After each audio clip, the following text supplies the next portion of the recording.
smooth operator. Shawty on repeat, I say sleep later. This another favor, consider me your neighbor. Lost a lot of fam in pursuit of the paper. She gon' catch the vapors when we slide by. The way I speak my mind, it's like I peak my prime, but I ain't close. I cruise through the night air, fantasy a dream, real world is a nightmare. Like Claire battling the brainless, learn to live shameless. Talk about me a lot, but claim that I'm nameless. You aimless, so I'ma style on them. They washed up, it's a rap, throw the towel on them. Gaining miles on them, otakus for the win. Tacos, it depend on the mood that I'm in. Like Finn when it's time for adventure. This some new blue, get ready to enter my mind for a few.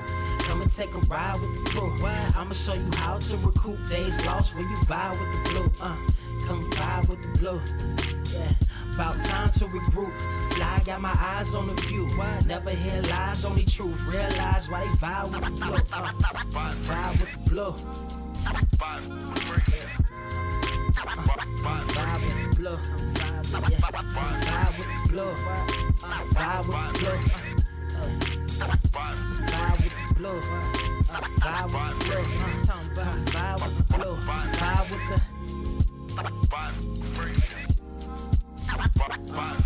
vibe with the sky. Wait, you know the rest. I'm blessed, I see you frontin' like you ain't impressed, but I still get requests. I'm playing Zelda on the GameCube, I quit spamming my music. Don't ever try forcing the links, that's a high rule. The wind waker, Mother Nature on my side too, controlling the elements. Go and check my avatar, I'm arrows ahead. Get the point, moving forward, the battle scars accumulated over time are reminders of what I went through as a miner, but made me a grinder. The trees broke down for this loose leaf. If life's a game of death, I'm Bruce Lee, ooh wee. Lose sleep on the regular, trying to get this word out. Then I crash Nebula. Wish I had a very odd parent, maybe two, but it's cool. Everybody pays dues. Now it's time to make moves. Granny didn't raise me to lose. Think I'm in the mood for a cruise. Wanna ride? Come and vibe with the blue. Come vibe with the blue. Come vibe with the blue. Come vibe with the blue. Come vibe with the.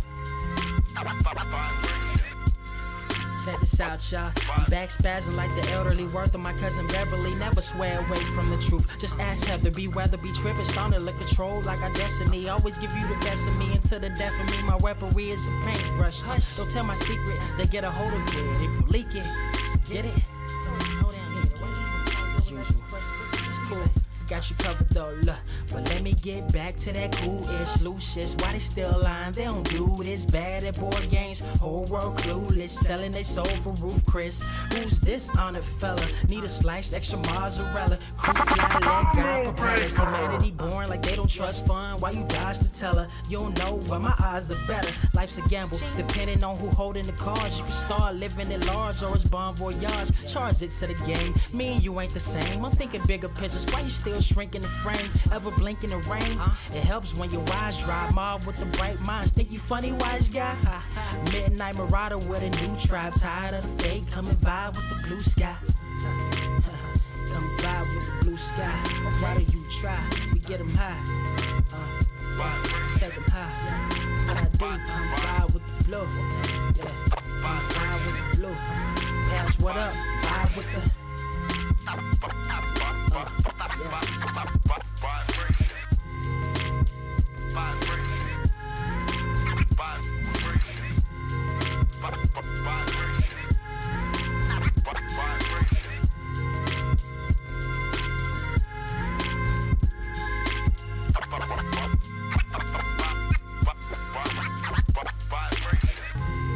Motherfucker, are you out of your damn mind?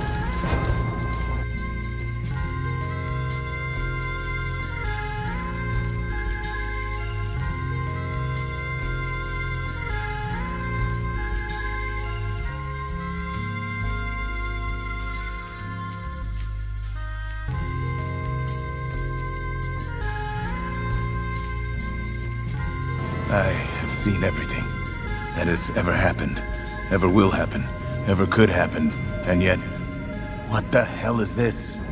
Are you ready? Word to wise, grass only greener when it's fertilized. Gave them truth in these songs, they prefer to lies. Destiny beautiful, adrift in her purple eyes. You can't see me, you Stevie. Wondering how I reach more evolutions than Evie and make it look easy. Dream on, yeah. Dream on, dream weaver.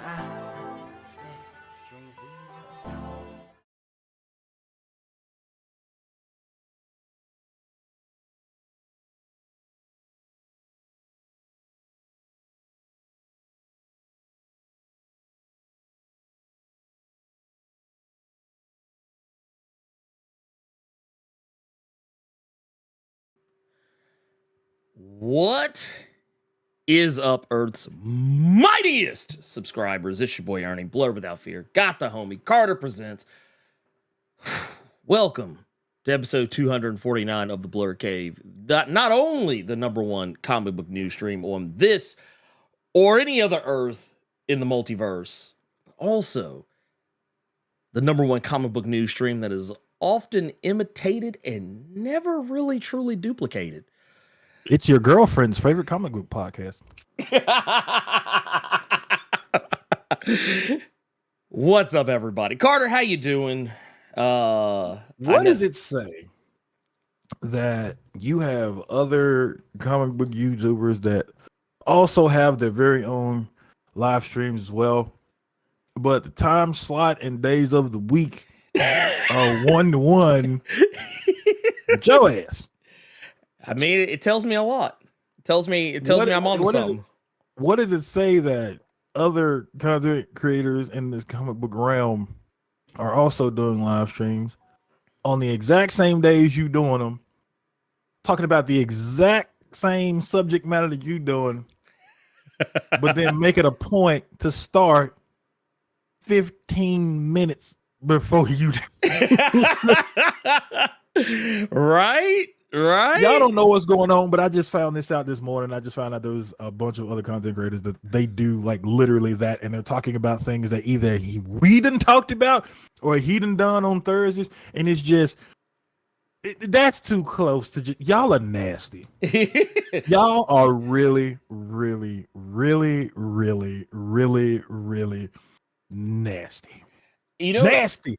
You know what it is? Nasty. Nasty. Especially with the shit you told me yesterday when I was getting off work. Nasty. Oh. Nasty. Ooh, yeah, about the Mr. Steal Your Girl comic book podcast. Bro, you know what? It really is. It really is. It really is. Like in every sense of the word. But yeah, we're here. We're here, man. We made it. We survived. We're back in this. I hope everybody in New York survived the damn earthquake I heard happen. Yes. I think I saw Yasuke, I believe, in the Discord bring it up because I didn't know. I didn't find out till after. I mean, well, obviously, why would I know? I wasn't there. But like, I have a bunch of friends that are there, and they're all in a group text asking if everybody's okay. Why I was in the New York group text, I have no clue. They just I guess they just added just homies that they knew and just sent it out as a mass text. Everybody, y'all good. I did think it was funny that right after that earthquake, there was somebody immediately selling T-shirts saying that I survived the earthquake of 2024. I swear to God, I saw him. If you all post that in the chat, I will show Ernie for sure. But like, there was somebody real deal after the earthquake selling T-shirts saying they survived the New York earthquake. Stop. Nasty. Stop. Nasty. Oh my God. Why? You got motherfuckers around here. No, we don't know who Blerd Without Fear. Blerd Without Fear. Who is that? Yeah, we have our own live streams. Yeah, we do. Wait, you say we do them the exact same time? I don't know who Blerd Without Fear. And then you got people selling tea like, dog. Nasty. Lord, you know what? Whoa. Sir Yuri G, before I take your statement as disrespect, because he just said that basically y'all are first take and everyone else is undisputed. But which one of us is Stephen A. Smith? I'll slap shit out of you if you say I'm Stephen A. Smith. I will actually ban you with extreme prejudice. If you say I am Stephen A. Smith, if you say I'm Molly, you better not say I'm Max Kellerman. I will actually fight you in the street. Wait, you know what? Honestly, I would take Stephen A. Smith because I could be kind of petty and whatnot. We all know I have a propensity to be as petty as Stephen A. Smith, so I'll take that one on the chin. But no. Yeah. But the rest of the samurai saying people at his job were trying to leave work But the powers that be said, get your ass back to the office. They said, look, yo ass, look. You know what it reminds me of? It reminds me of when I worked for GameStop. Not like I said, not the same situation, no earthquake involved. But like I remember working for GameStop, and you know my district manager, Carmen. Man. Let me tell you something. I worked in a GameStop inside the mall. We had a snowstorm. Do you know every store in the mall closed but us? And the bitch told me to stay in the store, to not go home, to not try and get home before, because like it was one of those deals where I would have been there to close. And you know that shit's gonna like just melt and refreeze and just become black ice. And she was like, no. She's like, you stay. I was like, for real? I remember. I was like, for real? And here's the thing. I'm gonna tell you what my black ass did. On the off chance some idiot did try to come to the mall to pick up a copy of, I think, what was at the time, Madden 11, Madden 12. I closed them little glass doors, locked that shit, and I watched anime and played Pokemon and all sorts of other shit the whole shift. Don't fuck in with the me. back, or did you play them in the back or the TV that's right In the the monitor front. that's right by the door? Yeah, right at the door. I was like, yep, show is. Nasty. And I was like, because I know she ain't gonna come up here. Here we go. We got one here. This is from Brian Smith with $10. Says, what up, Cave? Want to show some love since I celebrate my birthday this week. Ooh, birthday. Hey, you know, you get one of these, man. Happy birthday, brother. Happy birthday. Says, what better way to spend Saturday than listening to the Cave and doing some grilling? Us grill masters never stop. Goddamn right. Look, hey. Look, you know what it is? You know what it is, Carter? This is what you got to get used to. You know how like in anime, everybody's got a technique.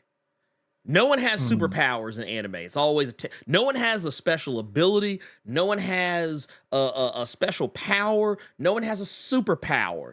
They have techniques, and that is the for us. Instead of having cursed techniques, instead of having devil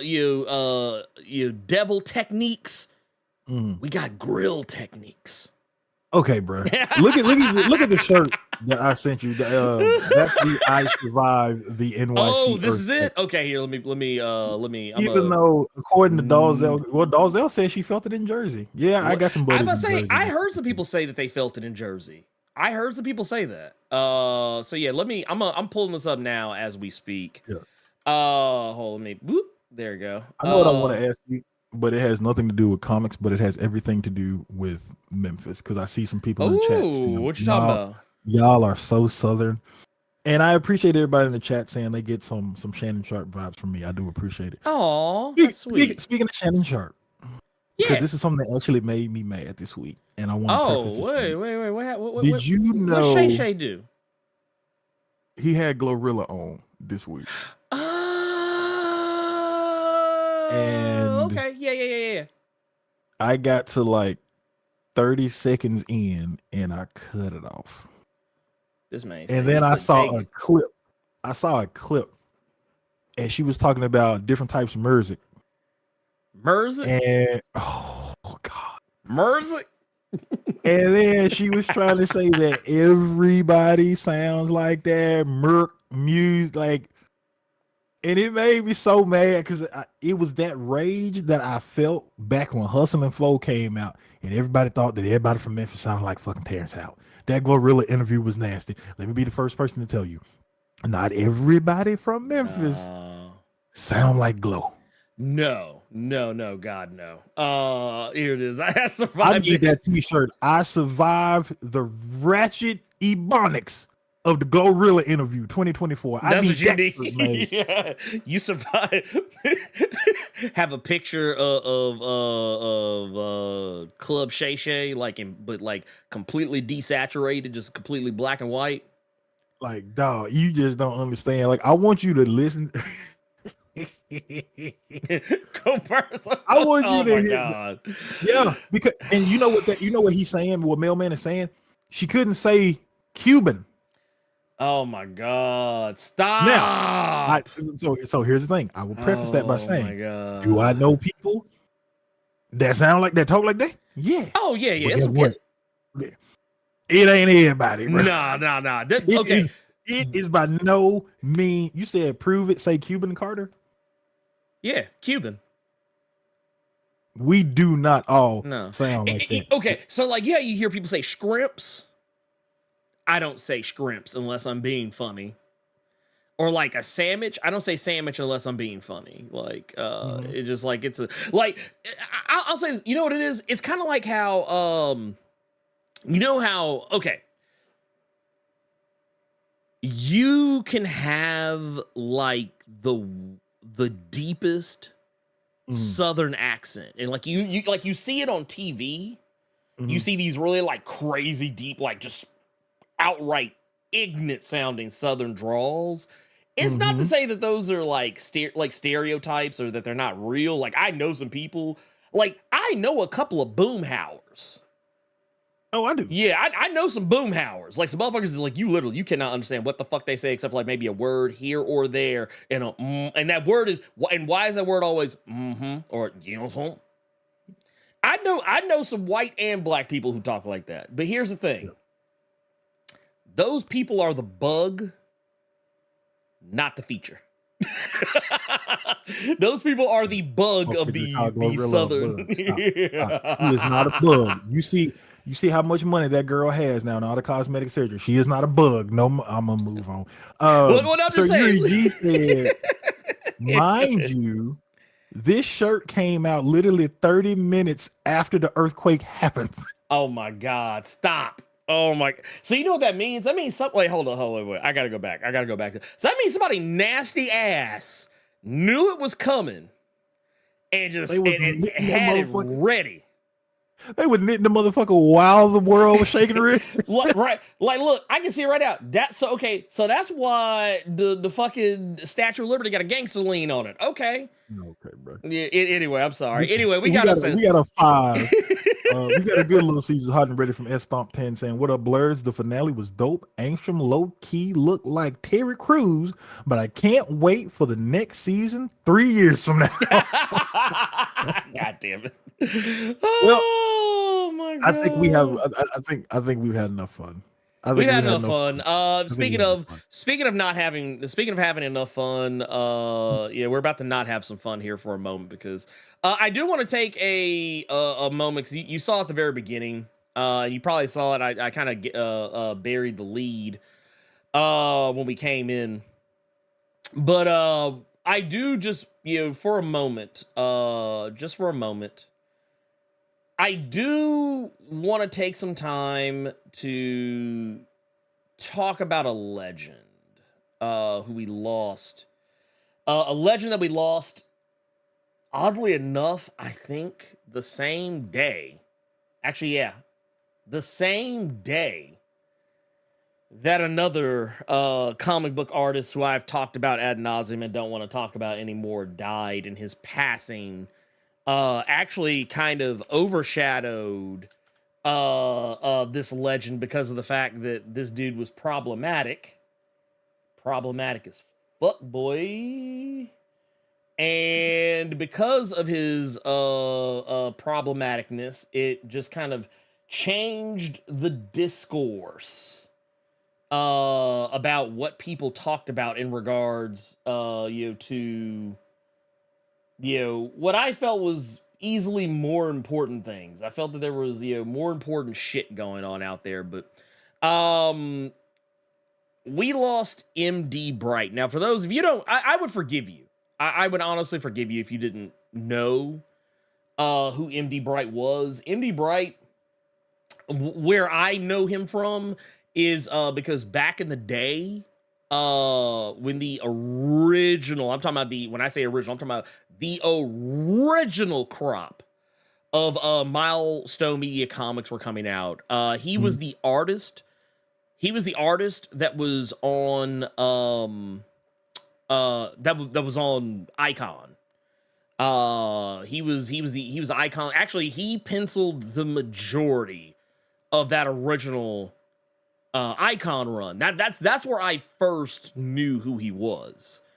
And of course, here I kind of want to pull this up too, just because I feel like it bears showing, because I want to show just a little bit more of some of the amazing work this man was responsible for.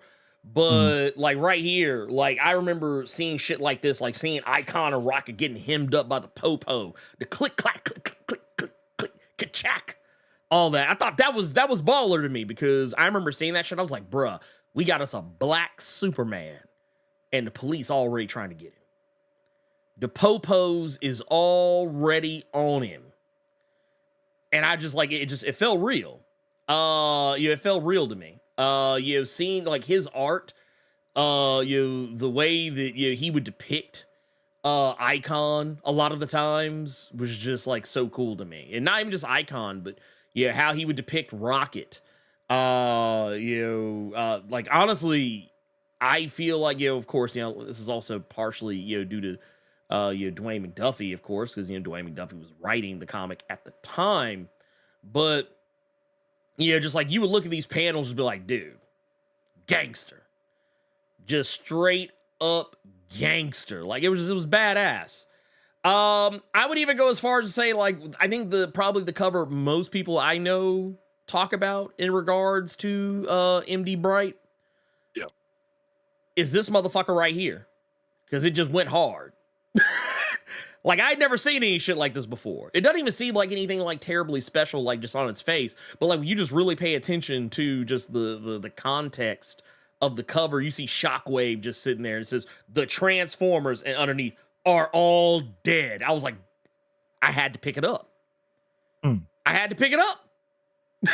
Like you have to read that at that point. Like how do you not? But I will also say a comic that I know some people probably affectionately remember as well that I do was Quantum and Woody that he did with Christopher Priest. Quantum and Woody, I know a lot of people, I know Carter and I were actually kind of talking about this before the show, but like, he was, because Carter, you said you didn't get hip to Quantum and Woody until that Valiant relaunch.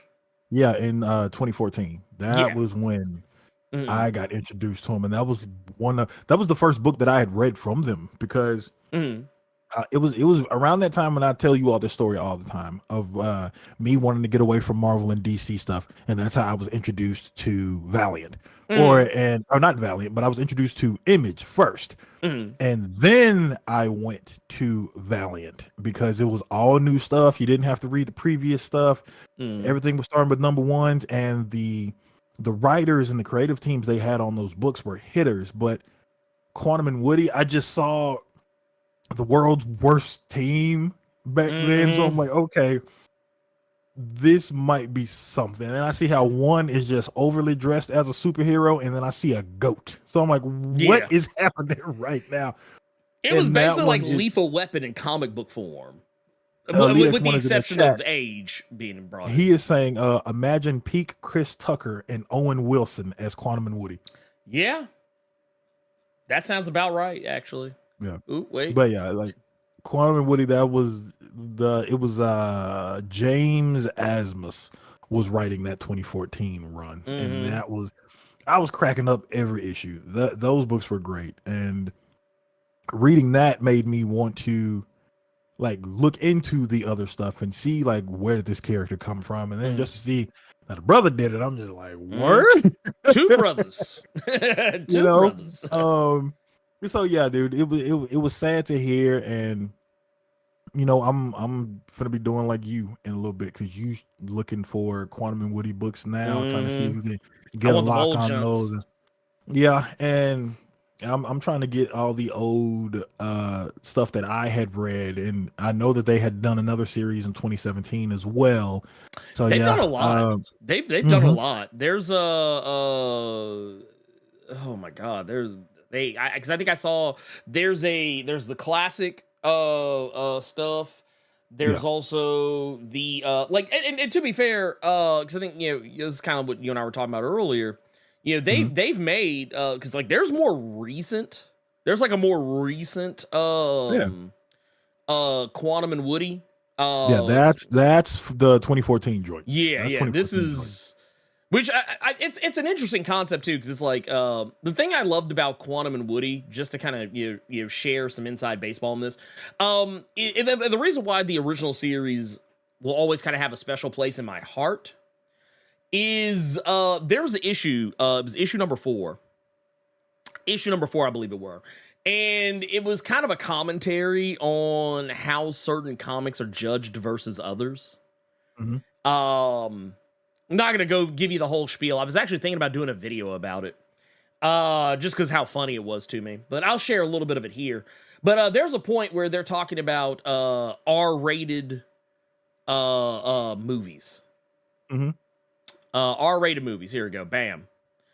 And yeah, like right here, it's like, oh, like we can say all these different words in this comic. We can say, you know, the F word. We can say the S word. We can say all these words. He said, but if we say the N word in this comic, say that guy in the back there by the mirror, that's the lawyers. They're like, the lawyer's gonna get involved. Man said we can shoot as many people as we want, but as soon as we use this, bro, he said it's over. It's over. It's over. Right here. Bam. Look at this. Said nobody gives a damn what the hell we do with these. Ass, hell, damn, the F word, S word, the B word. said, but people get a little moist when we use these. Even so, none of these words get people as bit as this one, bro. And then the real the cake. Actually, here you cut here, which is kind of funny because like because here comes Qual, who's like, I don't like the word, I don't use the word, don't believe in the word. It's where they absolutely should die. But let's not be hypocritical here.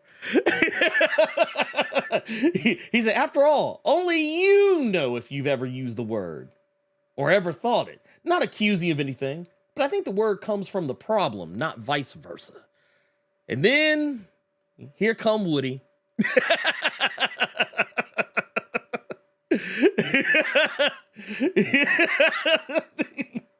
Here come Woody. Since everybody up here is hiding under the desk, we come up with a solution. Something to help everyone manage their liberal guilt. In the story, what the hell? In the story, whenever you see the word noogie, remember, we're talking about the N-word. Bruh.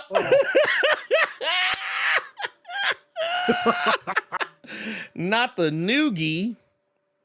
But yeah, it was hilarious. Like, cause wow, reading reading Quantum and Woody back then, like, cause it like said this was like 97, 98. Yeah, 1997, 1998. To see this, and all I know from it is the 2014 series, and to see that 2014 series, now I'm seeing where it's getting. It's the same thing. That's dope. Same. Dope. It still has that humor in it. That's funny. Like the most I would say is that like reading original Quantum and Woody, when you see the two characters together, they are very much in, like, to me, they always kind of read like Murtaugh and Riggs, but just like I said, without the age component. Really in it, but like just that typical kind of, or even like a Tango and Cash, like it was like that typical, like that quintessential like 80s 90s like kind of buddy copism,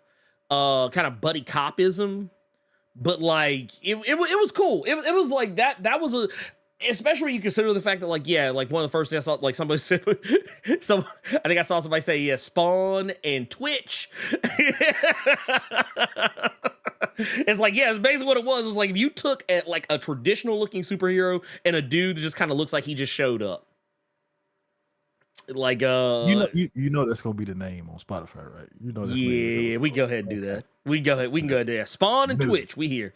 No. Noogie. That's gonna be the name of it. Noogie is gonna be the name of this on Spotify right now. Oh my god, I'm dead. Wherever you all listen to your podcast, just look for Blerd Cave episode 249. Yes, sir. Newbie. Yes, sir. But I just want to say, shout out to MD Bright because the guy was out here. Dude was a fantastic artist. Contributed a lot of great things. His art was, I mean, like honestly, I can see where a lot of artists who came after him were inspired by his style. So, I just so shout out to him, and we're even though he is gone, I'm gonna drop one of these just for his legacy. You know what? We're gonna go ahead and beat you to the punch today. Ooh, Quantum and Woody is gonna be my recommended this week. Just for that. Okay. Yeah, I'm actually gonna grab some off the shelf. I'm gonna read some Quantum and Woody today. I need. All right, I like that. I like that. Actually, I tell you what. You know what? Yeah, spoiler alert. It'll probably be mine as well. So there you go. And look, yeah, you and me, we read different years of it, so we can recommend different years. Different of shit. So there you go. So there you go. Yeah, that booyah. We got it. I'm gonna just say though, yeah, let's jump into our main thing. We can jump into the main thing now. Like I said, let's talk about this Invincible season finale. So I want to lead all this. Oh, go ahead, shoot. What you got? I just saw John Battle in the chat say something, and I need you all to do this. Be sure you hit that like button. Please. 250 people in here right now. We need y'all to hit that like button. Thank you. Yes, sir. Yes, sir. Yes, sir. Now, let's talk about this Invincible season finale that I did not know was the season finale until somebody told me. I was real deal for to be waiting next week to see what happens with Mark. So let's talk about this for a second. So you know what? Let's talk about that first. Let's talk about that first. Let's talk about why that might have been the case. So here's the thing. I just want to say that before I get into any of the spoilerishness of the finale, two things, a little bit of housekeeping. Keep it locked because later today I'm actually going to be having a sit down chat with the Waving the Red Flag crew.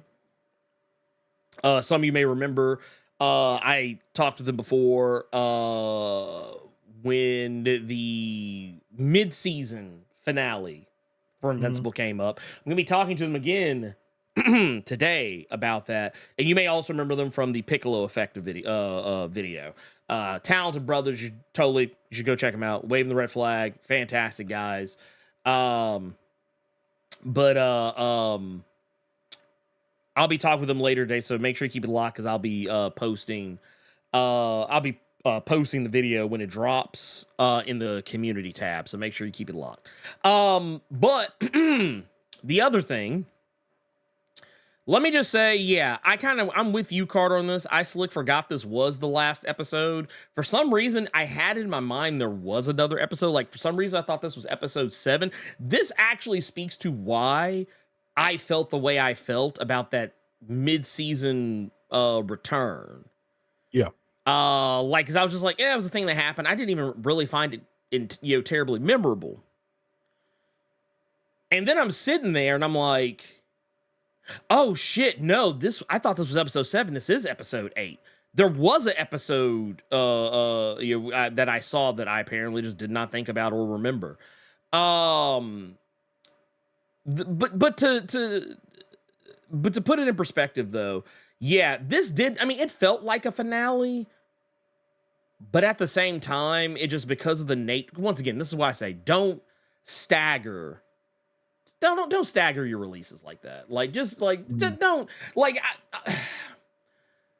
I don't even like when network television shows do this shit. We're like, oh, we're going to take a mid-season break. Like, just no. Just, how about this? Shoot all the shit you gonna do. Shoot all the shit you gonna do. And then put it out. Like, cause I'm gonna tell you what happens. Whenever there's a long break between things, I'm not gonna lie, I watch a lot of stuff. I read a lot of stuff. I play a lot of stuff.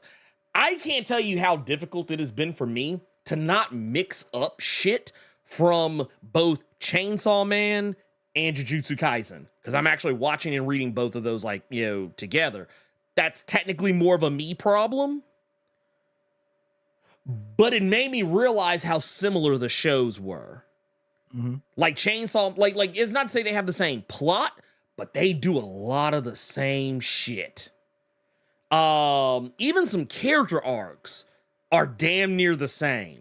And if you read and or watch, especially if you read both Chainsaw Man and Jujutsu Kaisen, you probably already know what I'm talking about. I said the same thing when I was reading Go-Go Loser Ranger. I'm also reading Kaiju number 8, and there are some similarities between those two manga. I think the problem with Invincible was just the fact, because like Breaking Bad comes into my head. That's one of the ones where that weight was just nastiness. But yeah, the difference was with Breaking Bad, the cliffhanger from that last season with Hank on the toilet, he even figured it out. To be continued. That is like, oh God, this second half is about to be insane. Oh my God, I gotta wait a whole year for this. Yeah. Meaning it gave you something to chew. It gave you something to hold on to, as opposed to Invincible, where that finale before the break came and that just seemed like a regular episode. There wasn't anything there to keep you enticed and excited for when it did come back. So I think it left on a whimper, and then it kind of ended on a little bit. Well, it didn't end on it, but it just seemed like there was the finale did what the break did. You want more, right? You want more. And like what Eric just said, you understand staggering the season shows 20+ episodes, but not sub 10. Which again goes back to the point of, if you're gonna do that, then that first half, something gut punching needs to happen. Yeah. I think, what did we end on? We ended on Omni-Man. Yeah, getting arrested by the other Viltrumites and getting sent up. Yeah. Yeah, and then Mark just laying there in the dust. Beat the fuck up. That's how and I kind of feel like they went to the well a little too quick on that one, because it's like, okay, we spent this entire first 4 episodes with Mark kind of lamenting what happened between him and his dad, which, I mean, that's fine because that is from the comics.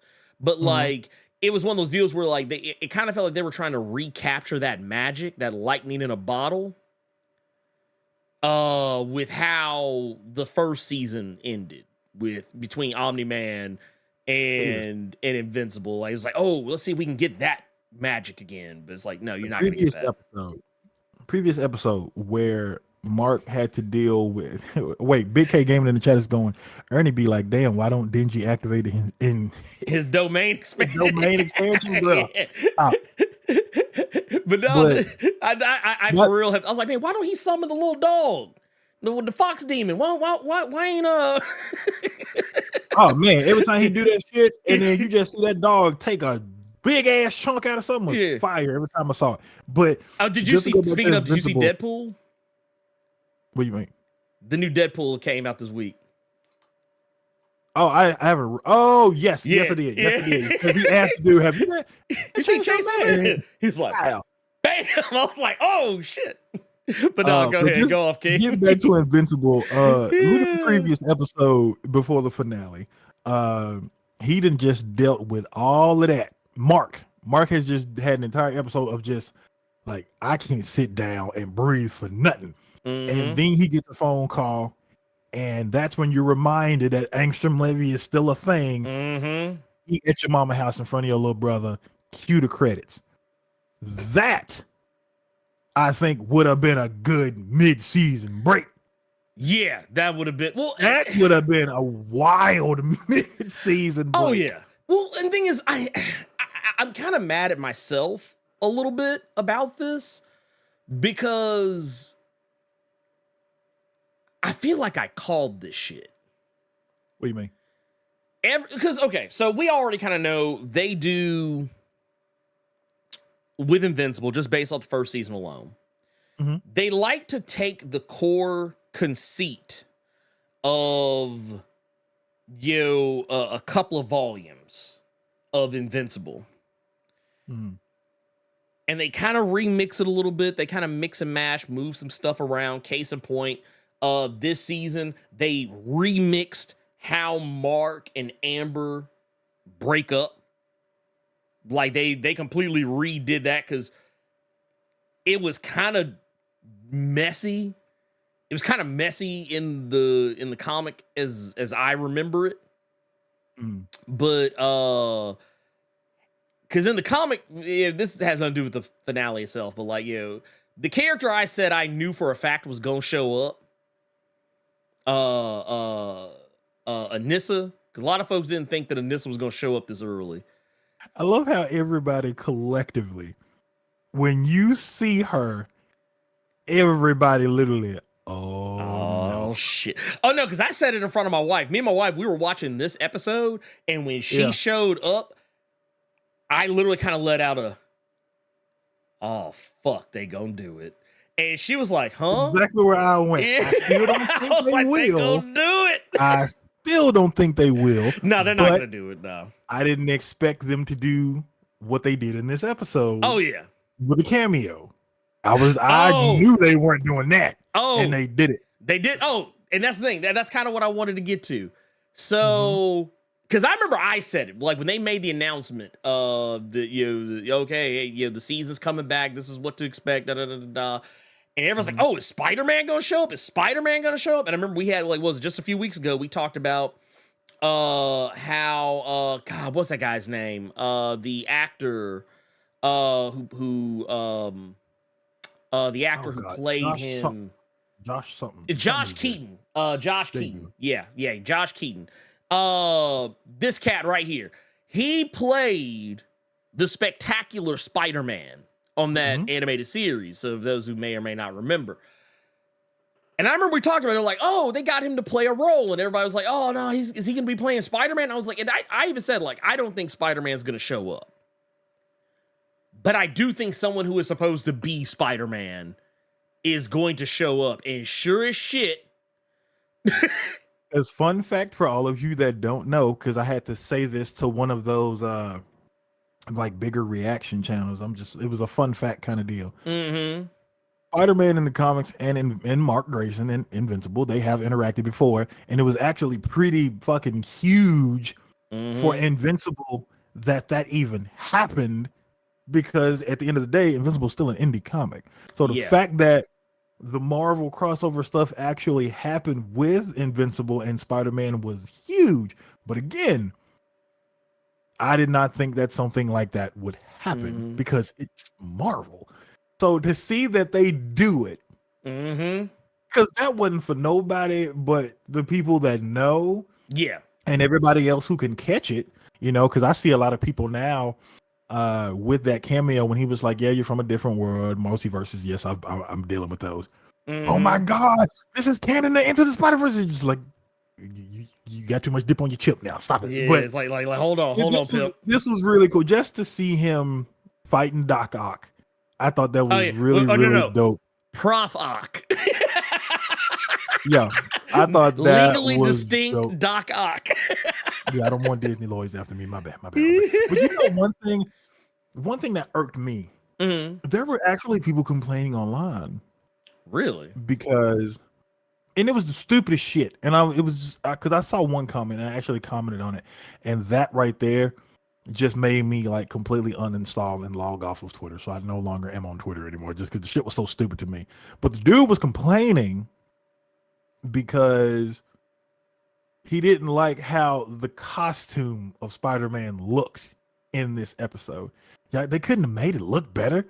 And I'm just like, dog, they didn't even have to do this. Right, they didn't. This was to basically, this was something for us. Well, and you whine this. Then it just made me remember that I hate comic book Twitter as a whole. Yeah, I don't like it. And then it was like a 1-2 punch. It reminded me that I hated comic book Twitter as a whole, And then it reminded me of a CM Punk interview that I recently watched with Ariel Helwani, where he got asked about Twitter, and he was like, "Nah, I've been got off of that shit." Yeah. And that just made you like, that's like, you know what? Yeah. Deleted it, uninstalled it, got it off my shit. So I'm done with Twitter. You can keep that shit. You were better at it than me, but no. But yeah, but the fact that they did that one with Spider-Man, the fact that they did it with this guy that dresses up and he likes to refer to himself as a bat. I don't know who the fuck that is, but I thought that they did it the same way. They did it legit the exact same way that he showed up in that issue. Like they never show him. You just know who he's talking to. And they even, in the earlier seasons, they actually show like the animated series world because they're wondering why the fuck everything is so red. Everything's like Batman TAS. So yeah, like the cameos and the little Easter eggs were really, really cool. James Watkins, thank you for that too. But the one thing I did not know. Oh, wait. You talking about Viltrumite War?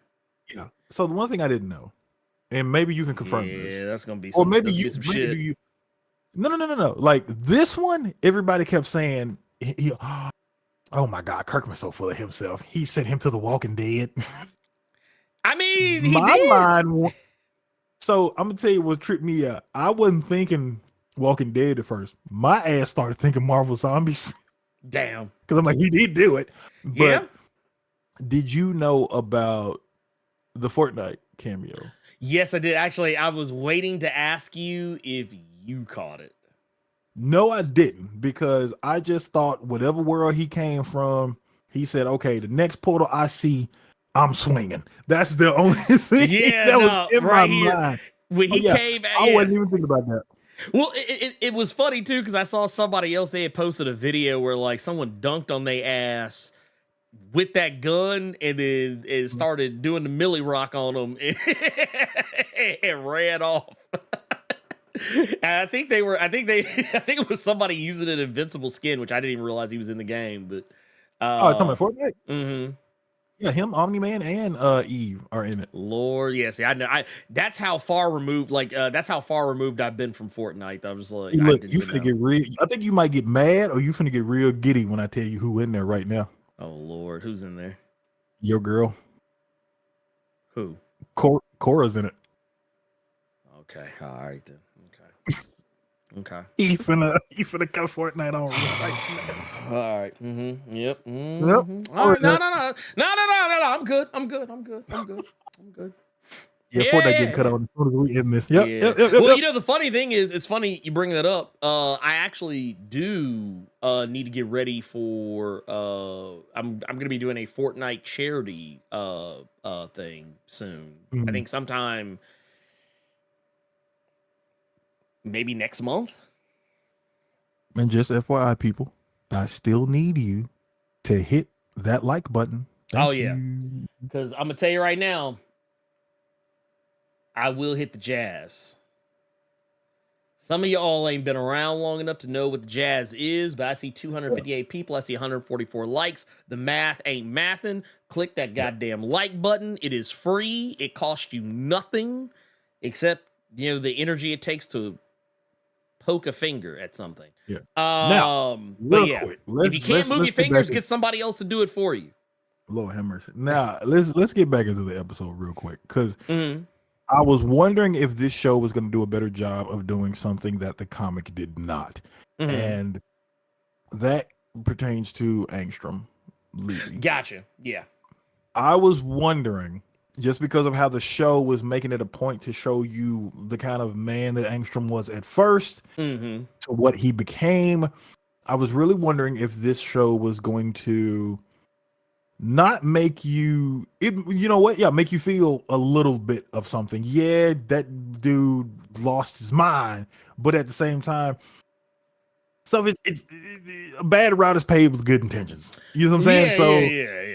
We are always going to root for Mark, but at the same time, I'm wondering, because in that instance, if you go back to that episode, Mark was just kind of on autopilot and actually kind of screwed up a little bit. And he was apologetic to Angstrom in this episode, but how did you feel about how they did Angstrom in this compared to the comic, especially when they start showing you his the past. different Angstroms? Well, not even his past, it was the just different, Angstrom, because the one that we knew in that episode where he came in, that one was well and gone and was just an amalgamation of other Angstrom. He was basically like fucking Ermac from Mortal Kombat, pretty much. So how did you feel about Angstrom? It was I liked it. I actually kind of liked it. It was it got heavy in some spots. It definitely got heavy in some spots. When old boy was just walking down the line, just karate chopping, motherfuckers out, like just hitting it with the judo chop, judo chop, judo chop. I was just like, God damn. Okay. But yeah, it was this shit right here, I was like, bruh. Man. I was like, bruh. I was like, all right, so we go in here then, huh? No, but I liked it. I liked even, and you know what? It's funny. You know how sometimes when you, and this is what I will say, and this is a credit to the writing on the show. You know how like you can see the title for an episode? Because the title for this episode is, I Thought You Were Stronger. And it is a line that comes up multiple times in the episode. Comes up multiple times in the episode. But it threw me for a loop. The whole thing, it threw me for a loop because knowing that this is even a line from the comic, I still wasn't thinking about the thing happening. Yeah. That it was in reference to. Like, so yeah, it's like you're just like, oh shit, yeah, I forgot what episode I was watching. Like, I forgot. It's about to go down. My mind was so far removed from that because I thought we had several more episodes, because everybody knows about the title sequences and Invincible and it's a different color. When I saw, spoilers for Invincible, the comic, when I saw that the title sequence was finally blue and black, I said, okay, when is he gonna get that new costume? That's where my mind was. I wasn't even thinking Angstrom was about to get UFC Undisputed 2004 mounted and we just finna mash square and triangle real quick with the ground and pound. I never thought that. I never thought until you and some other people told me this was the goddamn finale. When I saw the blue and black title sequence, I'm just, okay, well, I wonder if he's gonna get this next week, because he done blooded himself and he just beat Angstrom senseless. Okay, he must go get the new costume next week. Wait, season finale, huh? That's where my mind was. Well, it's hilarious though, because I mean, yeah, there was a lot of wild shit. There's a lot of wild shit, and it's, you know what, I think it's actually a good thing that they play with events out of order the way that they do, because like case in point, if I remember correctly, the stuff with Anissa actually happens after. If I remember correctly, I think it happens after this incident.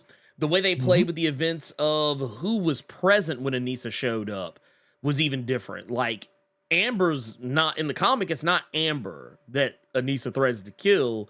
It's Debbie. It is like, but changing that around gave them the perfect way to end Mark and Amber's relationship without making either one of them look like an asshole.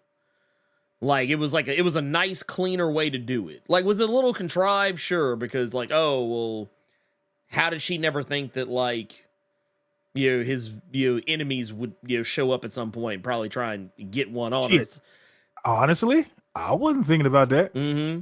Oh, because the relationship shit, it got on mine and everybody else's nerves in the first season, but I remember reading it, so I knew to expect it. This time around, it looked like they were doing stuff a little bit different. So I'm more so like, okay, he finally got a handle on it. I guess he just something is gonna happen to where they're gonna have to break it up next season. But okay, the boy can at least enjoy himself now. And then you see that hand. Whoa. I was like, excuse me? Well, because honestly, I'm not going to lie, because Amber is such a non-entity later in the comics. Like, I think she pops up like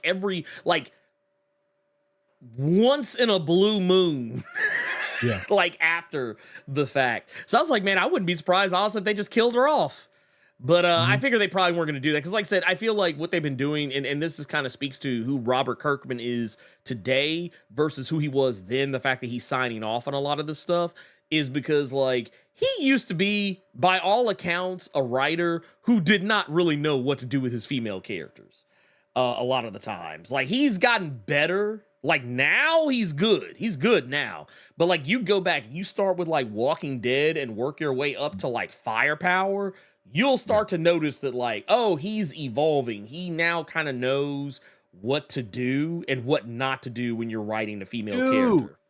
The Easter egg, and this is coming from a comic point. If you all don't know this, if you've never read the comic, the episode where Amber and Mark are at that con and they meet the creator of Seance Dog. In the show, they're basically showing you how the sausage is made, how they're able to get away with certain scenes, and how it's cheaper to do it this way than that way. It was just a really fun scene in the show, in the context of the show. In the comic, completely different. It was going to meet Robert Kirkman, but that scene in the comic was more so a middle finger to fans, because fans were complaining about certain shit that he was doing in that comic that they were also complaining about that he was doing in Walking Dead. And in the comic, that entire Mark meeting the creator at a con was more so, honestly, fuck you, I can do this how I want to do it. Basically. I was completely surprised that they put that in the show, but then they did their fun little twist on it. So this is more so going in with what you're saying, and he's a different person now than he was back then, because that scene reads completely different if you read the comic. Right. No, 100%. It's very it is very much that. It is very much that. Like, and to be fair, like I said, it's not to, it's not like, saying, oh, he's a shitty writer or whatever. Just like, you could just tell, like, if you like go back and read Walking Dead, you could just tell. You just be like, yeah, you didn't know. You ain't know what to do with Maggie. And that was why the Invincible thing happened to where, Carol and them. well, with me being the creator, I'm able to do certain things that you might not like, but it doesn't matter what you like because it's how I want to do the story, and I fuck off, basically. Yeah.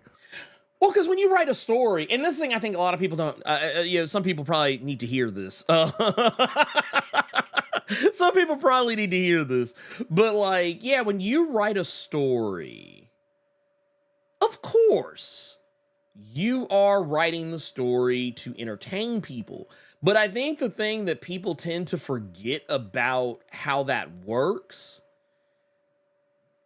I think people have a tendency to forget that when you write a story, you're writing it to entertain, but you're also writing the story that you want to tell, not the story that other people want you to tell. Like, and I can't tell you how many times I've talked to writers recently, and this has come up, that, oh, no, I didn't do this for, I did this for me. Like, I'm telling the story I want to tell. I'm writing this for the fans, but at the same time, I'm writing this for myself. And if it's like, it's never like, I think people became really entitled.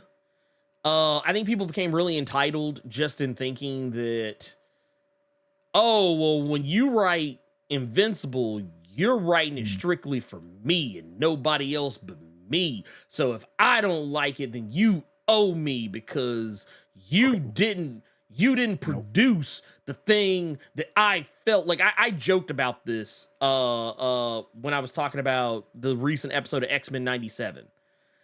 When I said that, man, I really wish that they would have had when Magneto shows up, I wish they'd have had him be like, I am Magneto, master of magnet. Like, but the fact that he didn't say it didn't kill me. It didn't hurt me. So, okay, I want to say this real quick because I want to see how you respond to it, and I want to see how people in chat respond to it because I'm seeing it in the chat right now.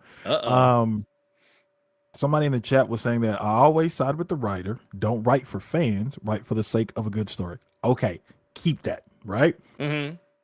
The reason that people were complaining about the Invincible comic and to why Kirkman put that in the comic was more so because they felt that Kirkman was doing a lot of shit that was really unnecessary, that was really some shock value stuff that was really kind of disgusting. And that was why he put that in the book, basically saying, like I just said prior, middle finger, I write what I want. Now, if you're saying you always side with the writer, don't write for fans, write for the sake of a good story. My counter to that would be, just to hear what you all say, look at some things that Millar has wrote. Oh God. Where was the good story in the things that he had written that you could clearly kind of tell were there for shock value and other reasons? So that's what I want to hear from you all right now. Well, this is kind of more to my point too. Like, people don't get writers. We write the shit we want to read. Like, that's the thing. Like, it's like, if I write something, I'm not, I mean, yeah, am I writing it thinking like, ooh, man, I hope people like this? Yeah, of course. But I don't write anything thinking, yeah, man, I'm writing this specifically so people like it. It's like, no, I'm writing a story that I want to tell. And if people like it, that is a byproduct of me flexing my creative muscles. You know what I mean? And I think, and when it comes to like the quality of someone's work versus like, you know, say if somebody writes, like case in point, we're talking about Mark Millar. It's like, yeah, I will fully cop to the fact that there are some things Mark Millar has written that I've really enjoyed. And then there's other things I'm just like, ooh, gross. But like, it just, actually, and this is perfect right here. This is perfect right here. Kathy Bates, Misery. That's how a lot of y'all, that's how a lot of folks are. My how they skin treat crawls writers. and my leg hurts every time somebody look, why did I start rubbing on my feet? Why just start? Oh why did I my just grab my foot and God. start rubbing on like? Ooh. But no, that's how fans are. They act like, and that's actually why that story was written the way it was written. Misery. It was a commentary on toxic fans, even back then. And the thing is, you need to. Here's the thing. Should you strive to write something that you think is entertaining? Yes, you should. But also, you have to bear in mind that entertainment is in the eye of the beholder. So if you're writing something with the express purpose of entertaining yourself and potentially others, I feel like you're covering all your bases. It's just a matter of fact that, like, you're not going to bat 1,000. Everybody throws up a L. Everybody. Hickman has thrown up some L's. Hell, I think there's even been a couple of things Al Ewing has written that I didn't like. You know? That's one of my favorite writers. We were just talking about Eric Larson. Yeah. I'm about to say, that motherfucker. Eric Larson hadn't thrown up hardly anything in a good long while that I've cared for. But yeah, it just, the whole point is, to go back to that scene from Invincible, what I loved about it was that they focused more on animation. Now, I'm going to be honest with you. A lot of the stuff they said was stuff I already knew. Like, it was stuff I already knew, because remember when we were watching Young Justice, the recent season, and one of the common complaints, and I think we even kind of brought it up a couple of times, was that it seemed like they were cheaping out on the animation budget. It wasn't even really just them. Everybody does that shit. Because, like, the more I've been getting back into anime, and just watching some more recent shit. Got mad at this at that episode of Invincible. Just say he blatantly just snitched on y'all. Yeah. Well, the thing is, these are common animation tricks. Like having someone talk but showing them from behind. Anime has been doing this shit for years. People just choose not to notice it. People choose not to, like, because you always hear the common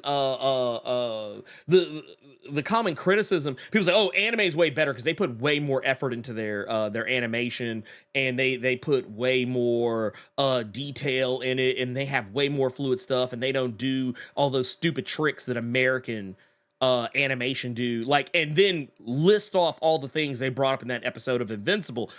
Yeah. And what folks don't realize is they're so indoctrinated by anime that, like, they don't see it. I was literally watching episodes of Solo Leveling where they were doing that shit, where a motherfucker would start talking and they would literally go behind that motherfucker so they didn't have to animate that motherfucker's mouth. Like, I mean, yeah, the fight scenes they animate great, but I mean, when it comes to like animating like people just standing around and talking, dude, they will take shortcuts every fucking time. Chainsaw Man does it a lot. Doing the whole thing where you take like a still shot and pan that shit to try and make it seem like you doing some shit. Dude, here's the thing. None of that shit they were even talking about in the episode was even new. That shit motherfuckers have been doing since the 80s. But the thing is, people don't pay it any attention. Like I feel like also that whole anime versus American animation loses the plot for me, because a lot of times when people make those arguments, they usually compare the most kid-friendly fucking cartoon they can find, where they're animating on the cheap so they can pump out a bunch of episodes. It's not even meant to look beautiful. I didn't even notice that shit. I noticed it. I was gonna say I didn't even start noticing that it was the same thing up until Dragon Ball Z. Yep. And anyone that watched Dragon Ball Z on Toonami, you know exactly what I'm talking about.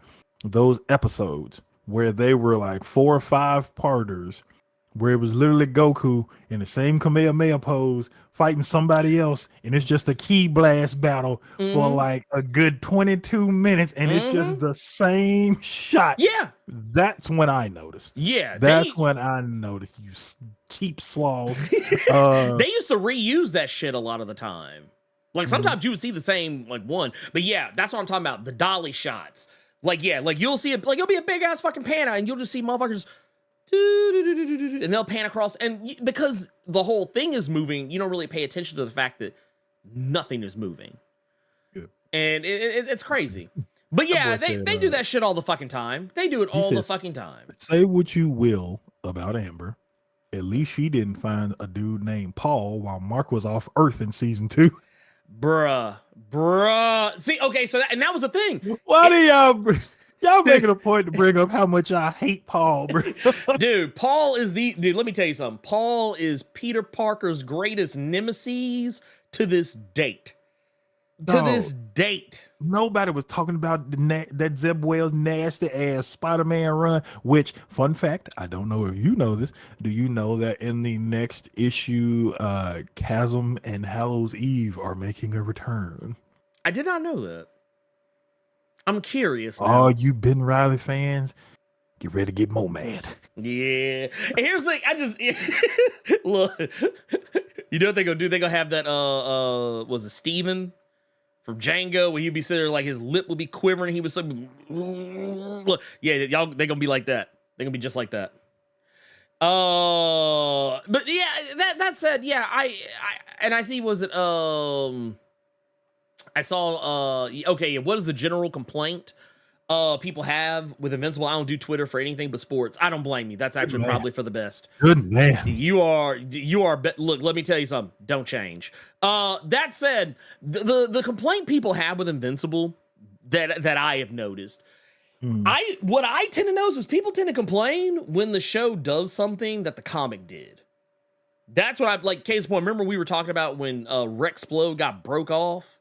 And everybody's like, man, why y'all have to kill off Rexplode and Duplicate and all sorts of stuff? And they said, man, if y'all just would have shut the fuck up and waited till next week, y'all would have saw that motherfucker was alive and goddamn well. I think, hell, what was it? Shrinking Ray is still alive, and that heifer died in the comics. In roughly that same I like spot. how they did.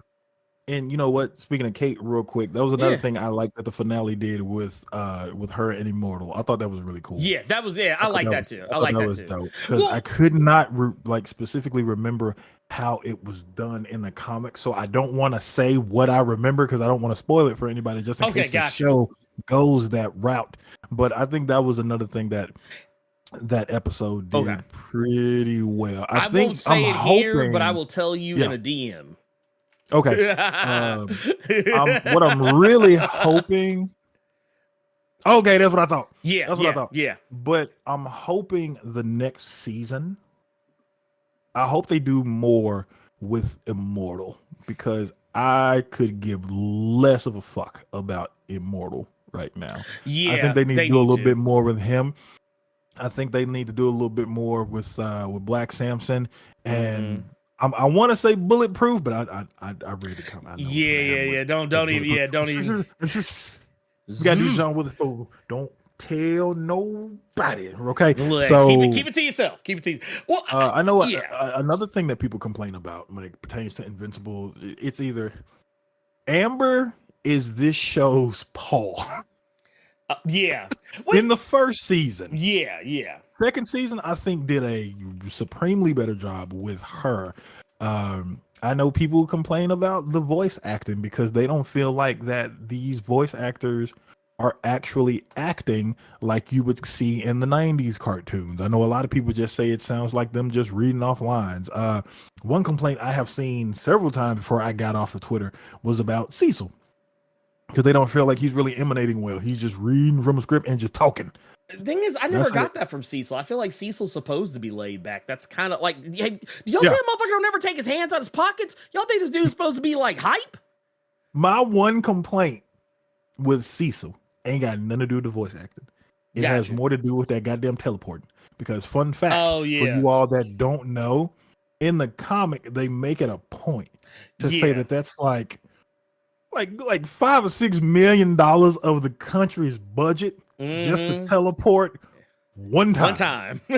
That's why that whole fight, air quotes, with Cecil and Omni-Man, it's a serious thing, but it's also a little funny because in the book they make it a point to be like, I think we just put America's budget in the toilet just for how many times I teleported. So that's been my only complaint. I wish they would more so focus on that, because in the show, Cecil teleporting all over the goddamn place. We are about 100%. To go through another recession if Cecil was in the real world right now. I'll definitely say this. The things that I'm actually like, okay, so for me, I don't really have any complaints. I'm not mad about anything that happens on the show. I think the show does a pretty damn good job, knocking out the things that it's supposed to knock out.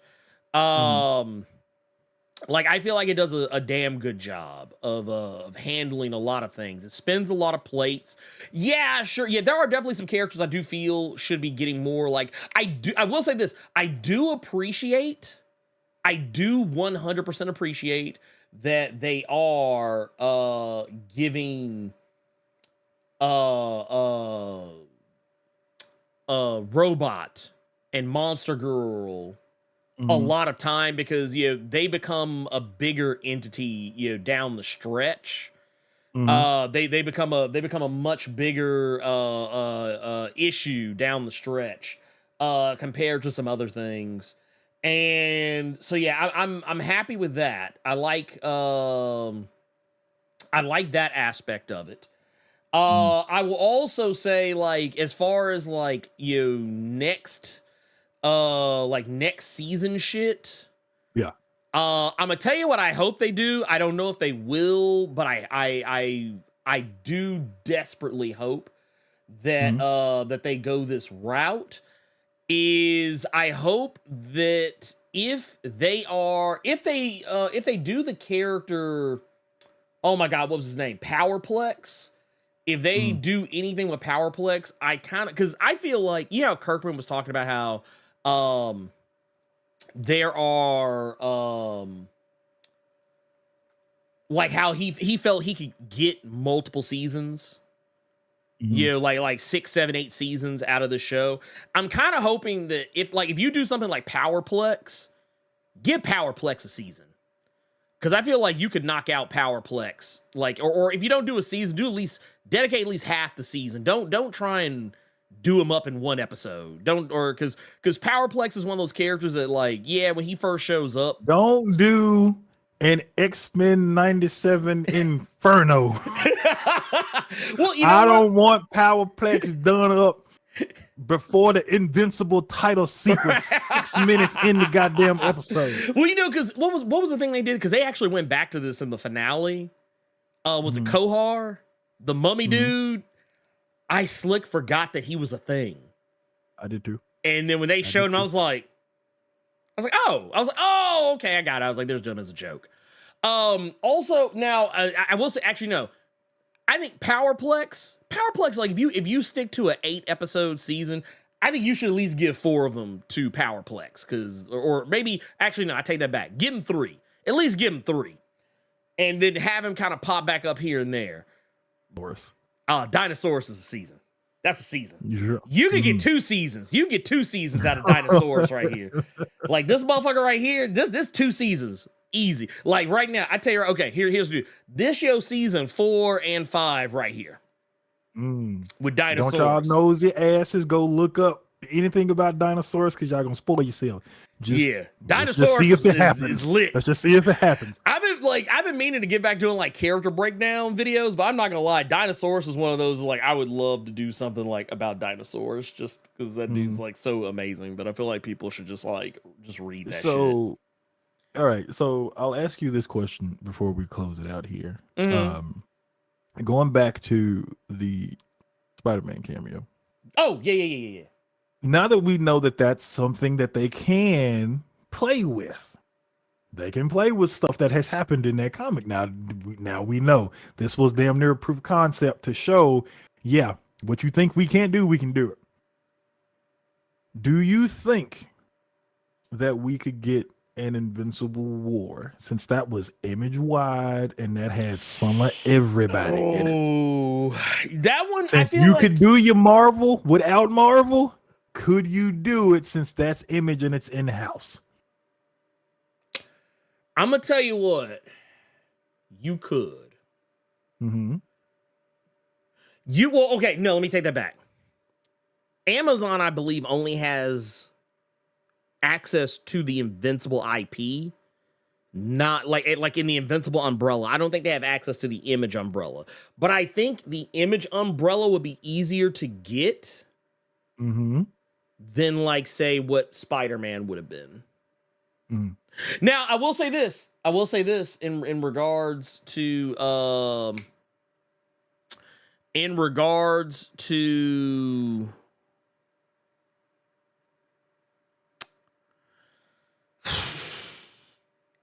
like, if you were to say, do like what you did with Spider-Man, if they did something where they made like legally distinct Shadowhawk, legally distinct Savage Dragon, legally distinct Pit, and so on and so forth, I would be fine with that too. Though I wonder if that would be worth it to them. Because I think that could be a season in and of itself. Yeah, Oh, no, most certainly. Like, okay, here's the thing. We already know who everybody's actually waiting on. We already know who that is. You don't know who that gotta be. But, like, I'm just saying, Thrag is the dude. Thrag is that dude. That is final boss material right there. Yeah. That's the cat I'm waiting on. So, yeah, that's what I want. Okay. But that said,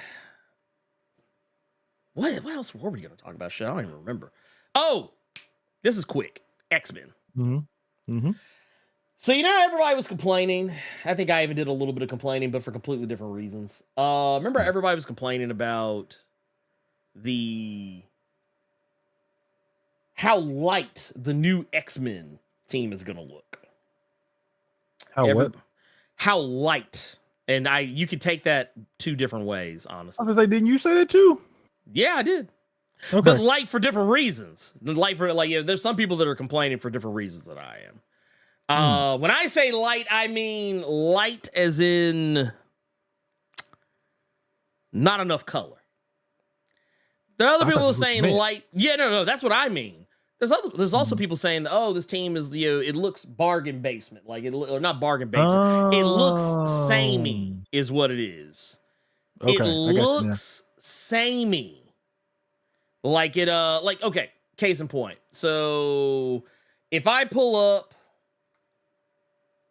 you look at some of this stuff. Grant, now this is both the Jed MacKay and Gail Simone right here, but like it's got a lot of familiar faces. It's got Nightcrawler, it's got Rogue, it's got Wolverine, it's got Gambit, it's got Jubilee. There's nobody on the team that you're just like, oh, this is somebody I haven't seen before. Like that's kind of what I mean. Like it's like oh, y'all just went with the bare minimum. Well, apparently they are actually going to be adding some new characters. The reason why they didn't show them is because these are going to be some brand new characters specific to Gail Simone and David Marquez's run. They're not doing any. Honestly, I feel like we may have already even seen one of them. If I had to hazard a guess, I'm gonna go on a limb and say we kind of slick saw one of them. But these characters, it sounds like they are going to be on the team. And basically, yeah, it says here, when I think it was Gail Simone did a con recently, WonderCon. And basically she shared her thoughts more or less on what the series is going to be about, what's going to be going on, all that good stuff. And I feel like, once again, we got Rogue leading up the team, Gambit, Nightcrawler, Jubilee, Wolverine, so on and so forth. But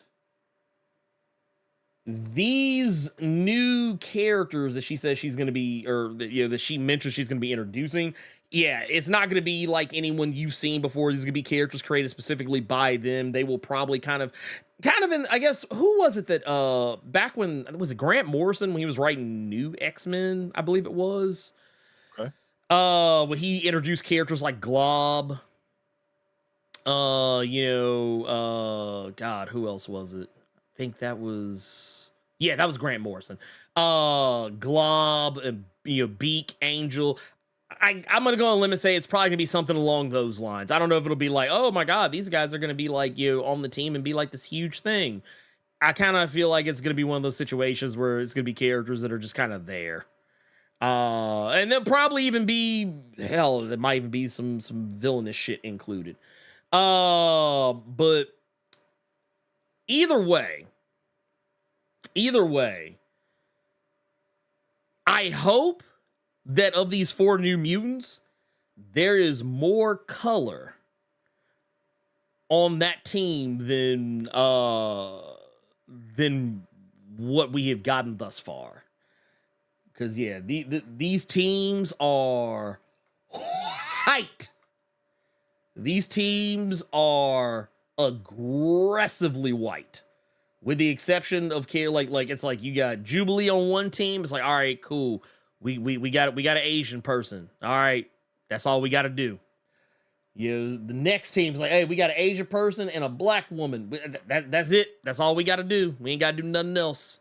Like that's kind of where I'm at on that. It's like it's like at least Jed McKay had a little bit of sense to put a little more in there. But so I'm hoping that with this Uncanny, we'll see a little bit more. I'm hoping that's the quotey fingers hope, but I don't know. I feel like this is going to be one of those situations where, because they do this all the time. They'll add new characters, and then those characters just fucking appear after the run is over. So I don't know how long Gale is planning to be on Uncanny, because you know how Marvel likes to do. 5 issues. That's ongoing now. Carter, are you ready for the new ongoing series, Uncanny X-Men, all 5 issues of it? Honestly, I'm ready to see once these arcs are done and completed. Once these first arcs are done, yeah, I'm just looking to see how they release it. Yeah, because if they release it as a trade, you know what time it is. Oh, if they release it as a hardcover, okay, all right, it's all right. This is gonna be a little bit. This might we might get to hang around for a while. No, I'm gonna be honest with you. I think they're gonna give them some time. But man, it's a scary thing to think about. That it's like, yeah, it's ongoing. This is ongoing. And 8 issues later, it's like, all right, well, to be concluded. Bye. Have a beautiful time. Right? like I'm out. So no, I will say, I'm hoping that we will get something something better. Maybe an ongoing that's 20 issues as opposed to 5. It's X-Men. They're probably going to give it like 20, 30. I don't know if I don't think Marvel's really keen on giving too many more books 50 anymore. Like I feel like you got like X-Force, I think is going to be your last 50 you see for a while. At least for anything like that's starting to like now. Like you might see like you might see some 50s. I don't know, maybe later. I don't know the Incredible Hulk that's going right now. I can see that going to 50. I don't know if it will. I'm already kind of scared for Immortal Thor considering everything that's going on with that right now. I mean, it released as a trade first, so that book ain't gonna be long for this world. Yeah, it's not. It's sadly, I don't think it will. But yeah, I want to be excited, but I kind of already know where this is gonna go. I kind of know where this is gonna go, at least in terms of yeah, at least in terms of how they're going to likely keep anything around, like if anything's actually going to stick. I will say though, we did get to see got to see a little bit of some page work from David Marquez on the new series. So if nothing else, it will look pretty. You guys know how much of a fan I am of just seeing, the raw pencils and the raw inks. A book devoid of color is something I love to look at least in terms of like actual like coloring of the environments and the characters. But yeah, we got to see a little bit of this. Got to see a little bit of Rogue. Looks great. David Marquez's art is always great, so it's not like it's a surprise or anything that this looks the way it looks. That it looks great. There's no shock or awe or anything like that, but I don't know, man. Would you say that? I don't know, man. If there was one, if you had to pick one of them 3 books, uncanny, adjectiveless, exceptional, what? Which one would you say you're probably like more interested in? You sure you want me to answer this question? Go ahead. Yeah, go ahead. I mean, hey, hit me. Try me. None of them. Damn, he said, look. Not a one. He said, out of all these motherfuckers, he said, you know what? Nah. Look, the answer was uncanny, adjectiveless, or exceptional, and he chose nah. Image. I chose image. He chose that man said quantum and Woody. That's what he said. Honestly, just when it comes to these new X books, honest to God, y'all, I'm sorry. I'm gonna make somebody. Well, no, I'm not sorry. I'm gonna make you mad. You'll be all right. I'm about to say I ain't gonna be mad. Me personally, even with these creative teams, let me read the arc first. Not even an issue. Let me read the arc, and then I can give you an answer. Because right now, no, thank you. Well, I'm gonna wait till you come out. Well, I feel like the thing that I feel people are, at least to me, I feel like folks are focused on the wrong shit with this. Okay. Honestly, because I remember when this was initially announced, like everybody was like complaining that they were gonna not be getting Krakoa anymore. I'm gonna tell you, motherfuckers they're talking about they're going to the mansion, and that's been nixed. Yeah, that literally that ain't even a thing. But no, what I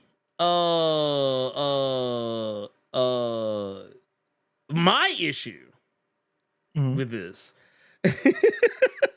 my issue 100% is I personally don't feel like, maybe outside of like the Fall of the House of X and Rise of the Powers of 10, I kind of feel like all the books are just like rushing to wrap up. So I'm actually more interested in what they get to as opposed to how this whole thing ends. is kind of where my head's at. Yes, Snack Crumbs. We actually talked. It was a headline for the show some weeks ago. We talked about Jason Aaron taking over TMNT. Real quick, y'all, I just want you to know that this is not us. This is YouTube and this is Google. We are not the ones that are playing ads during these live streams. That's Google. That is not us.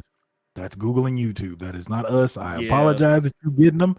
But yeah, don't look at us. This ain't us. Nah. But I just wanted to say that because I've seen it several weeks now where people are upset that they keep showing these commercials while we're live streaming. But yeah, man, What? So you're more so waiting on Exceptional X-Men, no? Yes. That's but that's because of writer more than anything. Yeah, of course. Like, don't get me wrong. I love Gale. I love Jed. They're great. Yeah. But I also love me some Evel Ewing. So I tell you what, the reason why is because I'm curious to see who else will show up in it. Because Evel Ewing, even though she has no relation whatsoever to Al Ewing under any stretch of the imagination, even though I keep seeing so many people like, oh yeah, man, it's Al's wife. No, it's not. Al Ewing is a whole white man. And Eve is married to a brother. So that is all public information.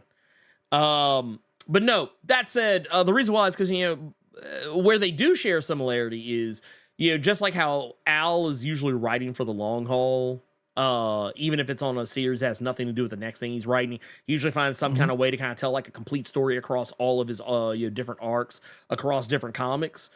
Case in point, the stuff that was going on in what was that comic? It was I forget the comic before it. I'm blanking on that right now, but it kind of bled into his Defenders Beyond. And a lot of his other previous stuff has bled over into a lot of his Defenders Beyond has bled over into his Venom, so on and so forth. It's kind of what I'm getting at here. I'm kind of hoping that Evel Ewing's Photon bleeds over into Exceptional X-Men. Because for those who don't know, and maybe this was Eve telling on herself a long time ago, but just without drawing any attention to it.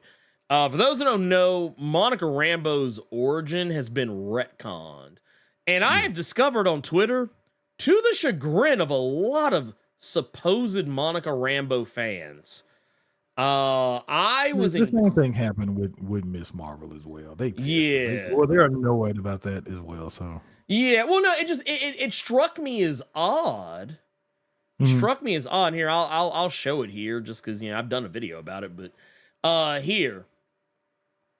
So for those who don't know, in the original, like the first appearance, Amazing Spider-Man Annual number 16, 1982, Monica Rambeau got her powers because she swung a double axle hammer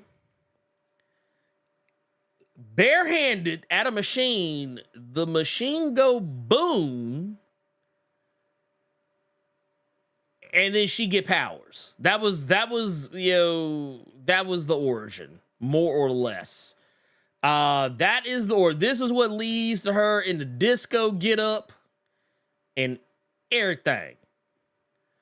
But what they did in Photon, which came out just this past year, they did a reveal that Monica actually had her powers long before then, like back when she was like 9 years old, give or take.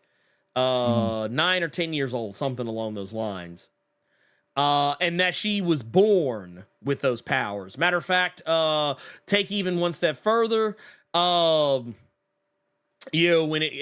she's talking about this, oddly enough, with a Beyonder of sorts, she talks about she felt like she hid that part of herself away, and talking about what she is, and the Beyonder says, "What I was, you don't even want to say the word." And basically, it's pretty obvious that word is mutant. And I think people were more so they were taking the mutant out of the equation and replacing mutant with black. So that's how they felt about it. Yeah, probably. It was, and honestly, I'm not gonna lie. It was white people I saw getting mad about this too. I was like, bro, because you know what it is. You know what it is. It's a lot of white people on Twitter who have these sock puppet accounts that they'll have with like black avatars. Like I know some people think it's like conspiracy brother shit, but it's not. If you go on Twitter, it's actually quite common for white people to have a Twitter profile, and for their pic, they put a picture of a black person so that they can look like, see, black people think the same thing white people do about this. It's like, come on now. All right, let me ask you this. What would you, you know what? I'm not even going to ask you. I'm going to ask everybody that's watching live right now. And for all the listeners that are going to be listening later on that are going to leave YouTube comments. What would y'all rather want? Would you want it to be her putting the Macho Man on the machine and getting powers, her having them well before that and being a mutant? Or would you rather it just be the word she was afraid of saying wasn't mutant? It was inhuman. Oh, that would be worse. Would you rather Monica Rambeau be an inhuman? I mean, here's my thing. Here's my whole thing with it. Personally speaking, yeah, they don't give a fuck about them goddamn Inhumans. They would be quicker to call her an Eternal. Bro. They'd be like, oh no, you didn't know she was an Eternal this whole time. But no, or what was it? What was that group that they brought up in the Ms. Marvel show, Clandestine? Was that it? Oh, yeah, they'd be like, no, she's not a mutant, she's clandestine. She's clandestine, goddammit. But no. That said, yeah, this is all like, yeah, that's why I'm probably, and like I said, it's no, and I don't want anyone to get it twisted. I don't want nobody going running back to Gail Simone and be like, man, you hear what Blerd Ralph Fear say? He said he ain't looking forward to your run. Like, no, first off, that was Carter that said that. No, I said I was waiting, that I was more excited for Exceptional X-Men. I'm excited for all three. I as one might imagine. I am the X-Men guy for a reason. Oh.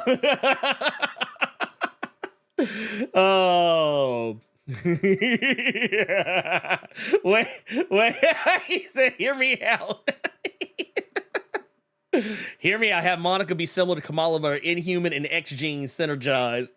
Oh, that's what it was. Hey, see, now that's nasty to have her Inhuman and X-Gene synergy, because now you getting into fucking overpowered Bleach territory, where we just got to have one character that got every single solitary power that everybody got in one person. We getting OP now. Well, now see, you know what? I'm okay with that if you do it right, because like case in point, so if you read or watch Demon Slayer. Yeah, everybody's got different techniques. There's water breathing, fire breathing, wind breathing. I think, what was it, love breathing or whatever the fuck they called it. I don't remember exactly. It was some weird shit. Whatever the fuck Miss Conroji does when she does her breathing techniques. But like Tanjiro can use a lot of different ones. Like he's not just stuck on one specific one. So that, because he's the main character. But the thing is, even with all that, he ain't really tournament banned because he still gets served. He still, like, I think that's why people don't like Demon Slayer, because he's the main character, and ever so often, like, he'll serve some folks, but he also gets served too. He ain't like a lot of the other anime protagonists where the motherfuckers don't ever lose. Like, they don't ever get their ass beat. Motherfuckers are just some, like yeah, people always want to use the term Mary Sue. Yeah. To describe people. It's like that type of a Mary Sue is like, it's like, bruh. Yeah, it insect breathing. It's a Tanjiro cheating. The thing is, like, Tanjiro literally will use what was it? Zenitsu's technique was like lightning breathing, whatever the fuck. He'll use that shit, but even he'll admit he's not as fast as Zenitsu when he uses it. So it's like, it's one of those things like, Yeah, you're a jack of all trades, but you're a master of none. Yeah. But real quick, Woke AF, we're Ernie's not saying that Monica is joining the X-Men. We don't know. But that's just in a that's I think in a perfect world, you would be completely cool with it, especially if it was still Eva Ewing right now. No? What if she joined? If she joined and it was still Eva Ewing writing that X book that Monica Rambeau was a part of, I think that's basically what. No, I would. That's what he's getting at. He's not saying that she's. No. If she, the look on your face, you got, you nigga, what? What? No, but I mean, if they did for whatever reason, if Eva Ewing was to go back and readdress that plot point, I'd be perfectly fine with it. I'd be perfectly fine with it. I wouldn't be angry about it. Like, if anything, like I would be like Leonardo DiCaprio in the chair. I'd be like, yeah, I remember that. That would be me, 100%. Okay. I want to grab these super chats real quick before we lose them. We did get one from Big K Gaming. This is his 5th super chat on a live show. So thank you for that $1.99. He said, this is something we talked about last week. How y'all feel about that new Good Time show? I think you talked. Did you talk about it on? We talked about it Thursday on Nerds of Culture. So Ernie and them talked about it Thursday. I talked about it the week prior. I think that Carl Jones, even though somebody posted in the Discord, he said he came out with a tweet saying that he was in the very, very early stages of when that show was getting done, but then he stepped away from it. I felt like, I don't give a fuck how early you were in it. You shouldn't have been in it because this shouldn't have been a thing that was getting brought back any fucking way. So no, you still get your lashes from the caucus of Caucasian people. Get the fuck out of here with that shit. I don't care how hard you was trying to save face. I see. No, the black delegation does not accept you. Yeah, fuck out of here with that. I don't give a fuck how early you were in on that. I was not in. Dog, I didn't do the whole Holocaust. I was just there when they were letting people sign up applications to join the military. Get the fuck out of here, dog. You still in it. Well, I'll even do this. No. I'll even do this. As far as all that shit goes. I think I forget who it was I was talking about that that said this. Yeah. Oh my God, I'm trying to remember who it was that said it. I think it was somebody who was originally on the show, if I'm not mistaken. Bernadette Stannis, because I think she's on the new show. But she said something I thought was very telling. She said that it's more likely that they just took the name Good Times to sell a new IP. Because if you look at Good Times, the Netflix one, not the original, obviously, but if you look at the Netflix version of it, look at that shit. It don't look fuck all like the original Good Times. This is Good Times. Yeah, but here's what I will say to what you just said. If you can pull that picture up. Yeah. Even if that's still a new IP, I don't give a damn. That is still some fuck shit. That is still, and I'm trying to curse less because I don't want this stuff to monetize, y'all. Yeah, I done said that for like 3 weeks now.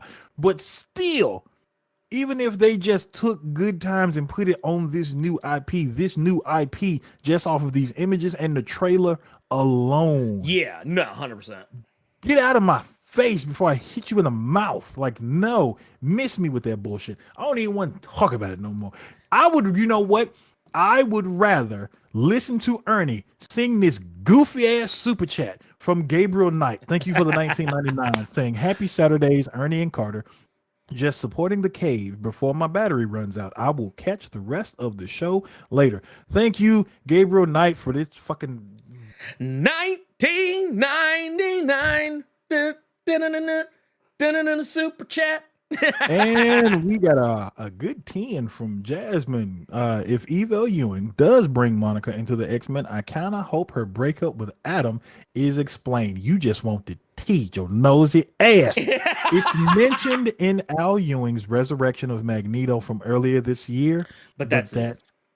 That's all you want. You nose as hell. That's a I mean, I want to know too. I want to know too because it is one of those things. Like it seemed because okay. So for those that have not been keeping up, it seemed like Monica and Adam were okay.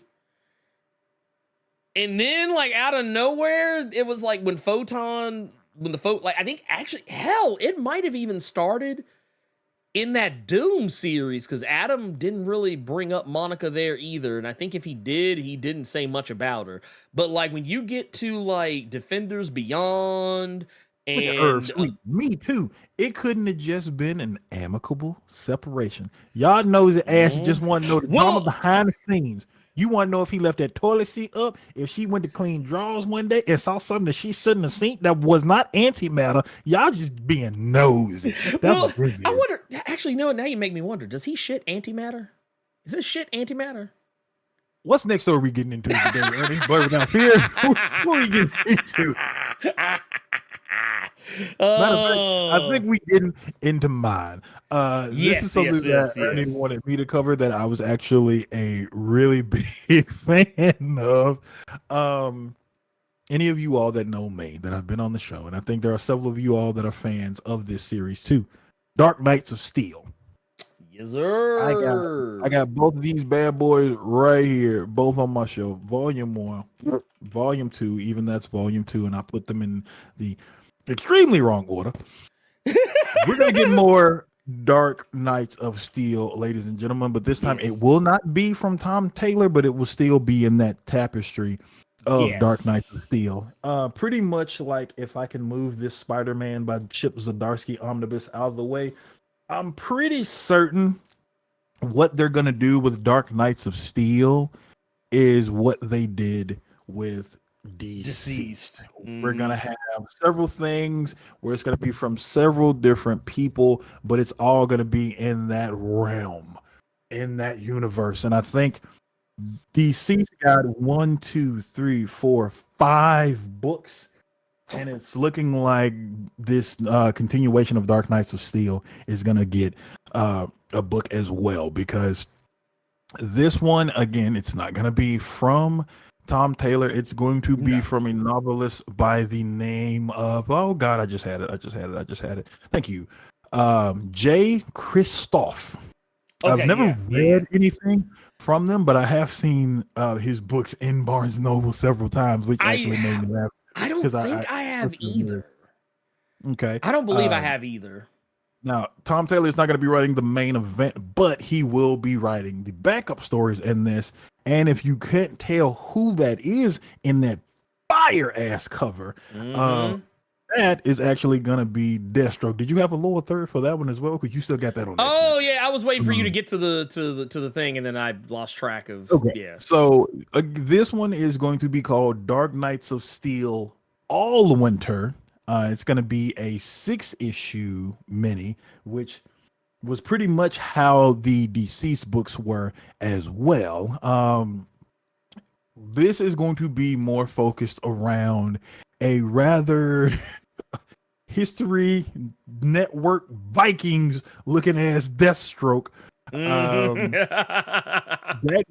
is the Northman. Oh yeah, Slade. No. Look, that's the North Stroke. Basically, the whole premise of Dark Knights of Steel Allwinter is going to be, it sounds like it's basically Lethal Protector, but it's Deathstroke. He's still the murderer for hire. He's still that guy. He's still Slade Wilson, but he finds himself cast in the role of a reluctant guardian. Will he fight to end an icy curse that's destroying his land, or will he be consumed by the sins of his own dark past? So it almost sounds like it's Deathstroke taking up the black to fight the what do they call them? There you go. That's what. Well, because this is what this was another part of that tease. Yeah. Which I'm assuming that's Killer Frost. I was not. See, now I feel stupid because that is so obvious, because I didn't know who that could have been. I'm not saying that's who it is. I'm just saying that's who I think it is. It looks like Killer Frost being called Allwinter. Yeah. I Well, was not thinking Killer Frost. I mean, So- to be fair, it could have just as easily been a female version of Captain Cold, but there was no glasses, so that's why I said Okay. Killer Frost. But yeah, no, Now they also released some art from some interiors from the series as well, and one of the people that Slade is interacting with, it looks like Vandal Savage in this Dark Knights of Steel universe. So honestly, all in all, this Northman looking Slade just looks fire, because like that first cover that you showed. Oh no, that was money. I gotta show you really, something. really dope. Okay. I gotta show you something though, because you bringing up the Vandal Savage part made me look for something else. Okay. Now I'm okay. So full disclosure, I'm pulling up the Vandal Savage right now. This is the Vandal Savage part. So just go ahead and get that out there. But man, that shot I showed you earlier, bruh.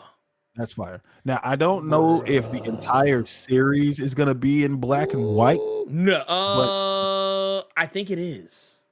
Maybe. If it is, I'm cool with it. If it's not, I'm fine, because if it's gonna look like that, it's gonna be color. It's gonna be in color. This is just like this is just these just early interiors, because the art is gonna be by an individual by the name of Terso, who just recently signed an exclusivity deal with DC. So expect to see that name on several other books. But from the interiors before the colors that we're getting, I'm really, really, really excited for this, because you all know that I was a huge fan of Dark Knights of Steel. And if you have not read Dark Knights of Steel and you want a different take on everything, it's really, really good. Really, really good. I don't like saying Game of Thrones because I haven't seen all of Game of Thrones. That's what it is. Several other people have said that have watched it, and dude, it was off the chain. So I like this take that they're taking on Deathstroke. I like this spin we're getting on him, and that was a real big reason I was a fan of Dark Knights of Steel, was just the different spins on the characters. How we saw Harley, how we saw Amanda Waller, how we saw Constantine, how we saw Black Lightning and Superman and the elves and everything like that. So more Dark Knights of Steel is always a good thing, especially considering that this is going to be 6 issues and not just a one shot, just to be like, hey, we know you all are fans of it. Here's something special. Knowing that this is going to be 6 issues, it's getting me a little bit excited. So yeah. And Tom Taylor, when it pertains to Deathstroke, if I can grab which one? Here we go. If I can grab this Deceased, a continuation of Deceased that was Deathstroke centric, was the Unkillables, where it was him taking some other villains with that, and Captain Cold was actually one of them, with Bane as well, and fighting the anti-life equation, zombies, monsters, heroes, and things like that. So he seems to be a fan of Deathstroke, and now we had Deathstroke Zombie Slayer, and now we finna get Slavic Northmen just cleaving people in half, Slade. So yeah, I'm all excited for this. I think let me see if we actually have a date for. Yes, we do. July 17th is when issue 1 of Allwinter comes out. So yeah, I'm giddy. Giddy for this. Yeah, no, same. I actually thought about because I think what the common criticism you and I both had about Dark Knights of Steel was that it took forever to come out. So like by the time that like issue 6 would come out, you need to go back and read the first 5 all over again, just so you can remember what the fuck was going on. And then by the time 12 came out, I was like, well, shit, I just got to read this motherfucker all the way the fuck over again just to remember, because it's been so much time between issues. But I actually thought about doing a video about it, because like, not gonna lie, full disclosure, one of the things I've already kind of started doing, I just haven't released them yet, is covering volumes. And just by volumes, I'm about like single trades, not like the entire body of work. But there's a video that's gonna be coming out pretty soon, if not later today, probably tomorrow, for Local Man Volume 1. Okay. Yeah, just like a little review, just kind of raise awareness about some of these other books out here. Ooh, 'Cause almost, yeah. I know one thing when it comes to Tom Taylor, like people can't stand Tom Taylor when it comes to the main continuity stuff with everything that he's doing.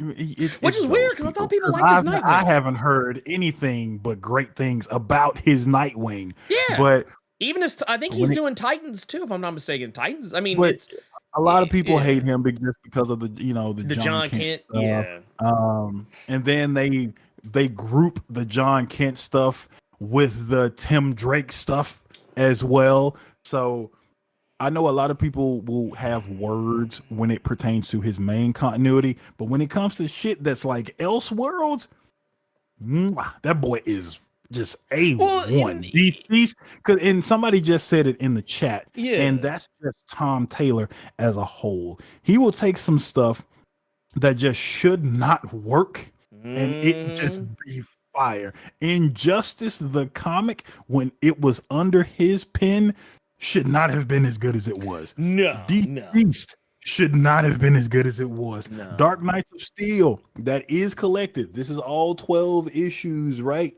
here. See, I want them to put it in a whole thing. I do too, but I was scared that may not happen, and I'm very impatient, so I didn't want to wait. So I just got all 12 issues. No. That's probably what I'm gonna wind up doing. That's like, I think that's, you know what? Nah, they wouldn't be that nasty. They wouldn't do it. So yeah, if you all have not read it, it's collected in hardcovers, all 12 issues, including it was there was a one shot they did called Dark Knights of Steel, Tales from the Three Kingdoms, that's also collected in here. So yeah, read that. Get on that. Allwinter's coming out July 17th. I'm going to be all over that book. And the backup story is going to be written by Tom Taylor with the art being done by Riccardo Federici. So I'll say this much. Tom Taylor falls in the same category for me with Tom King on multiple levels, just because like he's a writer people love to shit on, knowing good and hell well they can name like Tom Taylor, Brian Michael Bendis, Mark Waid, Tom, like all these are all motherfuckers that people love. Be like, man, motherfucker, terrible writer. Meanwhile, dude got a fucking catalog. Motherfucker got like when people tell me Mark Waid's a terrible writer, I literally just look over here and tapped them 2 hardcovers of Daredevil. When I think about Bendis, I'm like, dude, don't sit here and act like Bendis didn't write the shit out of Ultimate Spider-Man. So real quick, Woke AF asked, is Killer Frost still a psycho killer, or did they make her a hero? When it comes to the Elseworld stuff, especially considering the Dark Knights of Steel stuff, we don't know what Killer Frost is going to be. So we don't know. I can say this. I know when DC Rebirth started, she became a member of the Justice League. I don't know what they did with her after that, because I don't remember seeing her much after Justice League of America wrapped up. I honestly do not remember seeing Killer Frost in anything of note. But I will say DC is doing this thing right now, and actually, this is speaking of things that are getting videos. Poison Ivy. I actually highly recommend people, because Carter, I know you talk a lot about Penguin, but another Bat Family book that I think people sleep on just a little bit too much is that Poison Ivy. That Poison Ivy hits. So I think that it's one of those deals where DC's kind of finally starting to realize that you can put a villain, someone who's quotey fingers, a villain as the head of a book, and people still want to read it. I think they're finally starting to remember that. So yeah, so the fact that and not even just a villain, but sometimes even villains who aren't even really villains as much anymore, and they even did something really interesting with for the first time ever, Harley Quinn has actually been more interesting to me in a long time.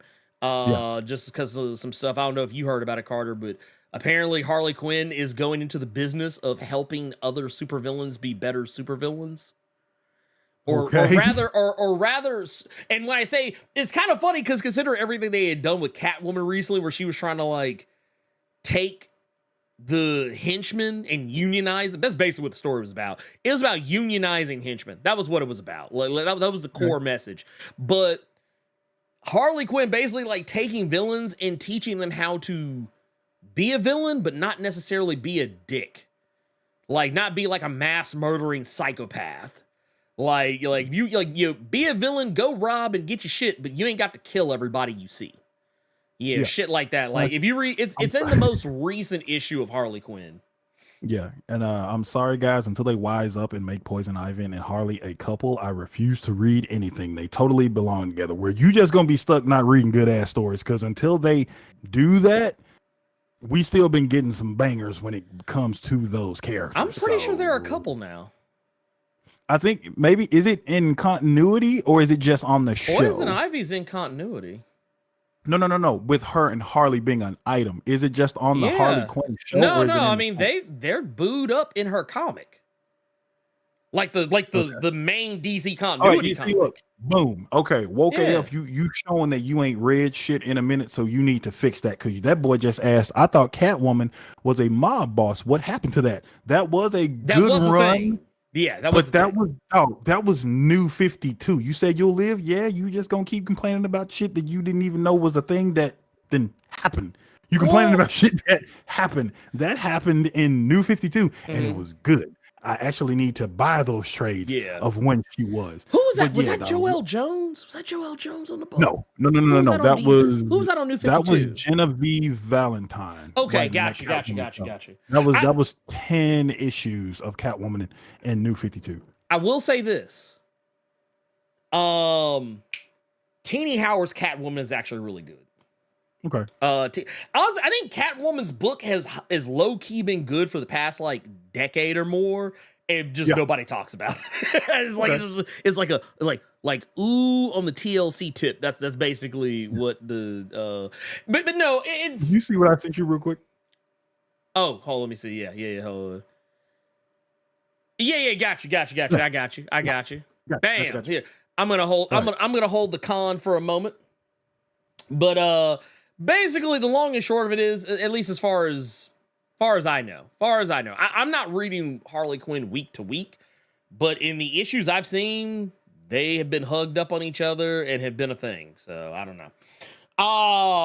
I just assume they are an item because they act like they are an item in the comic. And they have done it in Poison Ivy's comic too. So I mean, once again, my assumptions.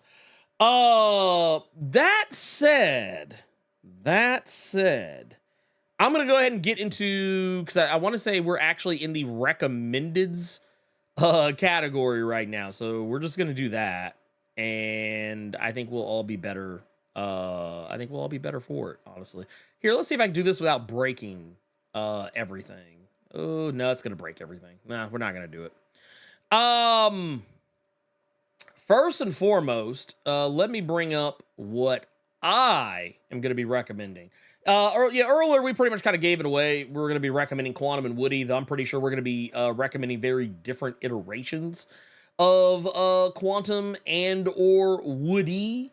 But what I will say is I am going to be recommending the original OG Quantum and Woody by Christopher Priest and MD Bright. For those who are unfamiliar, but yeah, this right here is where I'm living. I'm gonna recommend this one. If I remember correctly, the initial run of Quantum and Woody, man, I don't remember how many issues that bad boy went. I think it went like 30. I think it was somewhere between 30 and 50. But I mean, if you just want to pick up like the first trade or two of it, I know they have the individual trades of Quantum and Woody available for public consumption. I would also here, let me do that too. There you go. Almost forgot I had lower thirds. I got so used to not having them on Nerds of Culture. But yeah, this comic is fantastic. It's great. It's good. It does all the right stuff. It's funny. It's peak comedy, and I highly recommend Quantum and Woody. The original run by Christopher Priest and MD Bright hits just as good now as it did in the late 90s. And that's more or less going to be where I am at on that. But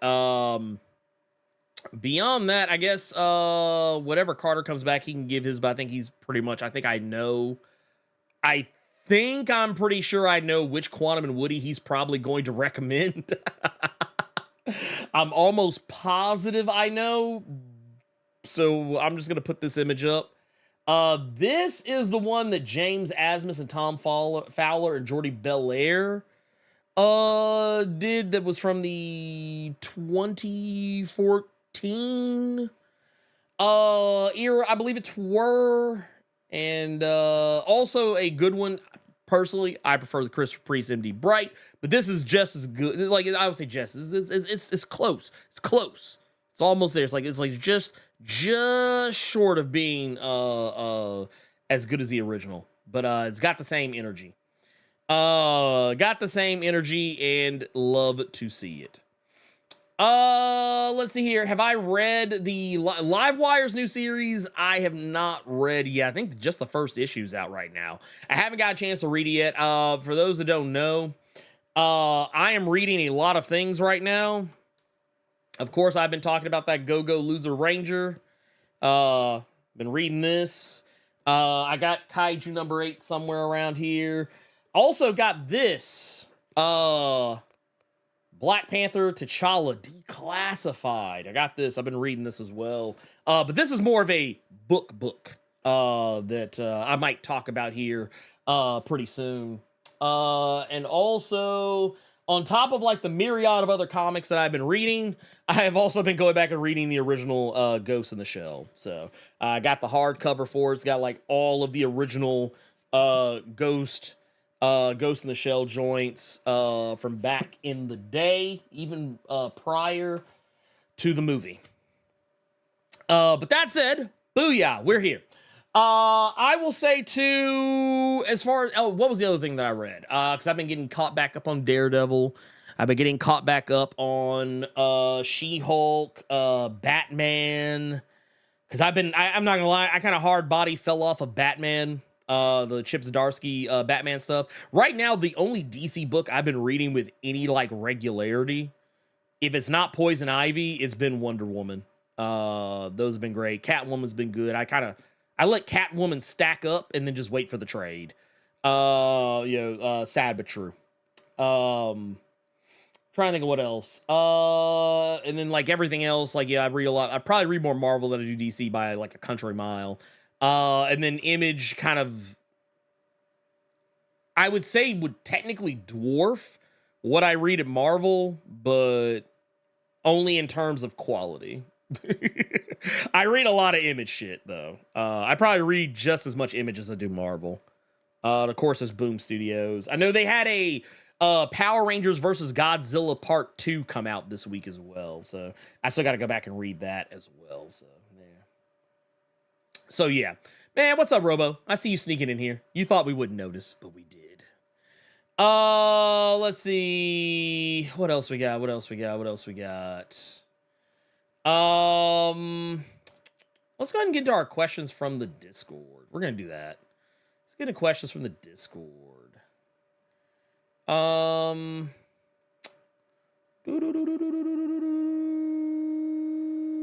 Here we go. Okay, got it. And we got 4 already teed up. I love to see it. So first question is going to be, good afternoon, Ernie and Carter question. Who's your pick? Who's your pick for a guest character to show up on X-Men 97? Have a blessed Saturday. I mean, honestly, a lot of the characters I've wanted to see have already kind of showed up in some way.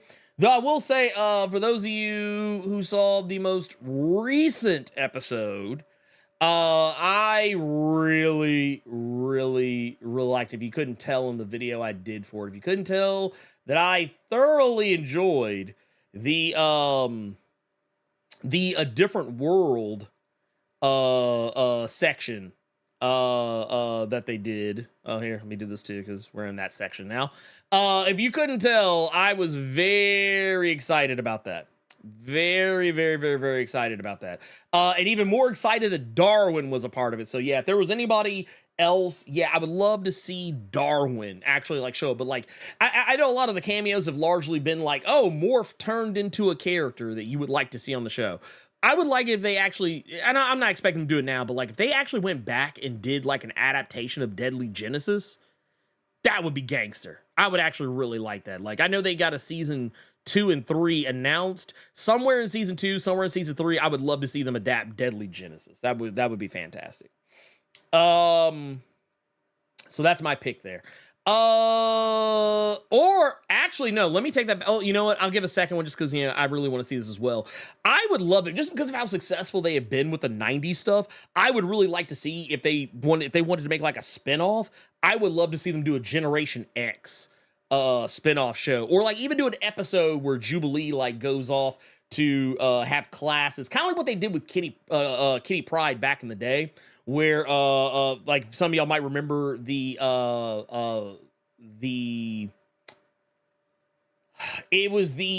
forget what issue of Uncanny X-Men it was, but it was basically the one that gave us the classic. It was 68, Uncanny X-Men number 68, but it gave us this classic image of Kitty Pryde. The whole Professor Xavier is a jerk. The reason why is because he was kicking her off the X-Men team and putting her with the New Mutants. And ultimately that did not stick. But I would love to see something like that where like instead of it being Kitty Pryde, like you could even kind of homage it a little bit. The original, like maybe do like a flashback or something, but like have a moment where like maybe Magneto, like if he decides to stay leader of the X-Men, have an episode where he says, you know what, Jubilee, I think you are better suited being with these people as opposed to the X-Men. You're better suited being on the New Mutants as opposed to being on the X-Men. Or if they have it where Cyclops takes over, it's like, yeah, you know what, you should be here, not there. Or for whatever reason, they bring Xavier back, you know, and do it that way. And then like after the fact, have it where Xavier is like flashbacking to when it happened with Kitty Pryde. That would be cool. I would love to see something like that. Let's see. Next one is JWR 2.0 says, good afternoon, Ernie and Carter. First, I want to pay my respects to the late Chance Perdomo. Yeah, that's another one. That's another person that we did technically lose. Like, you know, death comes in threes. What's so weird about it is that so much crazy shit has happened. So many people have passed. I kind of slick forgot. Like it kind of passed out of my head. But no, that did happen. And yeah, for those who don't remember, Chance Perdomo, if you don't know who that is, Chance Perdomo was on the TV show Gen V. And was probably one of the better parts of it, in my personal and complete unbiased opinion. He was, but he passed away. He was in I believe they said it was a motorcycle accident.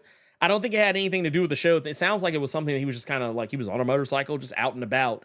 But yeah, he died tragically in that. So yeah, that's, man. Whew, it was a gut punch all over again. He was young too. He was only like 27 years old when that happened. But he says, but the question says, are you planning on doing a post-Krakoa discussion with Dave Busing from Comic Book Herald? Yes. Dave and I have already discussed it just a week or two ago, actually. So yeah, we will definitely be doing that. Don't you worry your pretty little heads. Me and Dave, and actually I'm debating whether or not I don't know if we're going to host it on his channel, but I know I've offered to have Dave on my side of things. So I don't know how we're going to do it, but I don't know. We'll kind of have to wait and see where all that goes. Or maybe I'll have him on my channel for something else. Like maybe as we get closer and do like a pre-New Era or pre-From the Ashes is probably what we'll do. Maybe I'll have to talk to him about that. We've also got Badman701, aka John Stewart, says, question, sup, Ernie and Carter. Thanks for the great content. In the far-flung future, once you guys have shed this mortal existence, what would you want your family to do with your comic collections? I won't speak for Carter, but what I will say is I hope that if my daughter doesn't want to keep them, I would hope that she would donate them to a library, like a public library or something. Yeah, I do that. Yeah. Oh, you're back. Look at you. You got your camera up? Yeah. Okay, cool.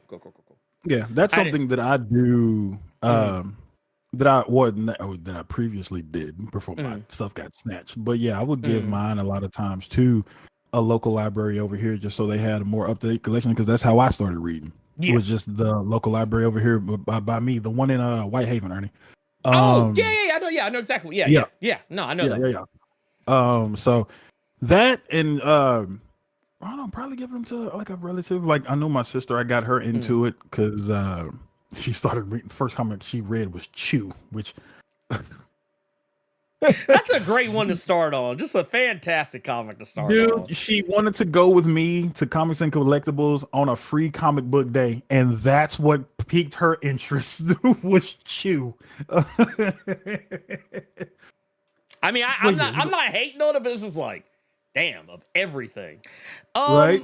I will also say too, like, if my daughter didn't want to keep them, like if she had children of her own, like if, let's say whatever, if we get to the point where, let's say I pass and, you know, I live long enough to see my daughter grow up and have children of her own, if she gives them to her children, I would be fine with that as well. You know, and then if they don't want them, give them to a library.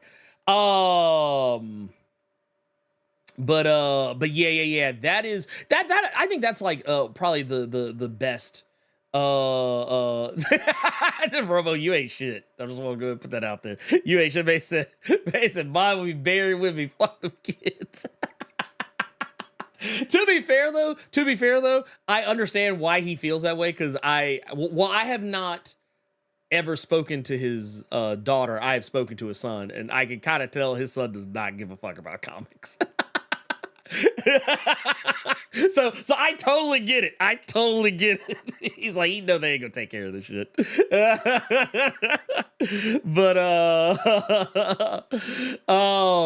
But no, I will say, as far as like our next one goes, we got one from Trap God Thanos. You want to read this one, Carter? Sure. Go ahead. Go off, King. Good evening, brothers. I was wondering if you guys have ever read any cross-gen comics fucking ages ago. I'm thinking of getting into them now that Marvel is taking them out of the gulag. Y'all gonna be there. Y'all gonna be going there if these lights don't start going up, and releasing them in collected editions. And I was wondering which are worth reading. Side note, if I was Forge, I wouldn't have said shit. Hashtag lies of omission don't exist. Lies of omission don't exist. Lord. Bruh, look, let me tell you something. I was tripping off the fact that in that, before we answer the question, I don't know if this was, I don't remember who directed the episode. Let me just go ahead and put that out there. Okay. I don't remember who directed the episode, but I'm gonna tell you this, Carter.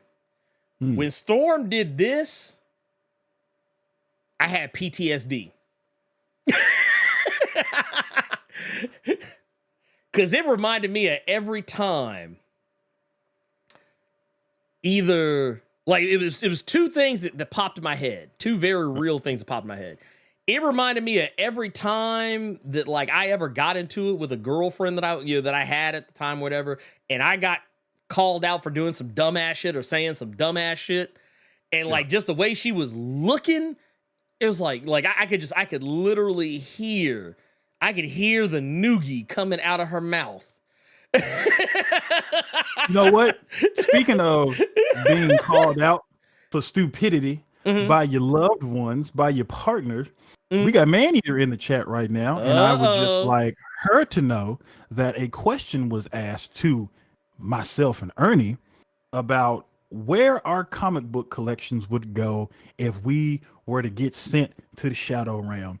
And your boy Leftface took it upon himself to say that his comic books would not be given to you, not to be given to your babies, but would be buried with him, with the extra caveat of saying, fuck y'all kids. I mean, to Yeah, be I'm fair, snitching. I don't care. I don't care. to be fair, she would probably say the same thing.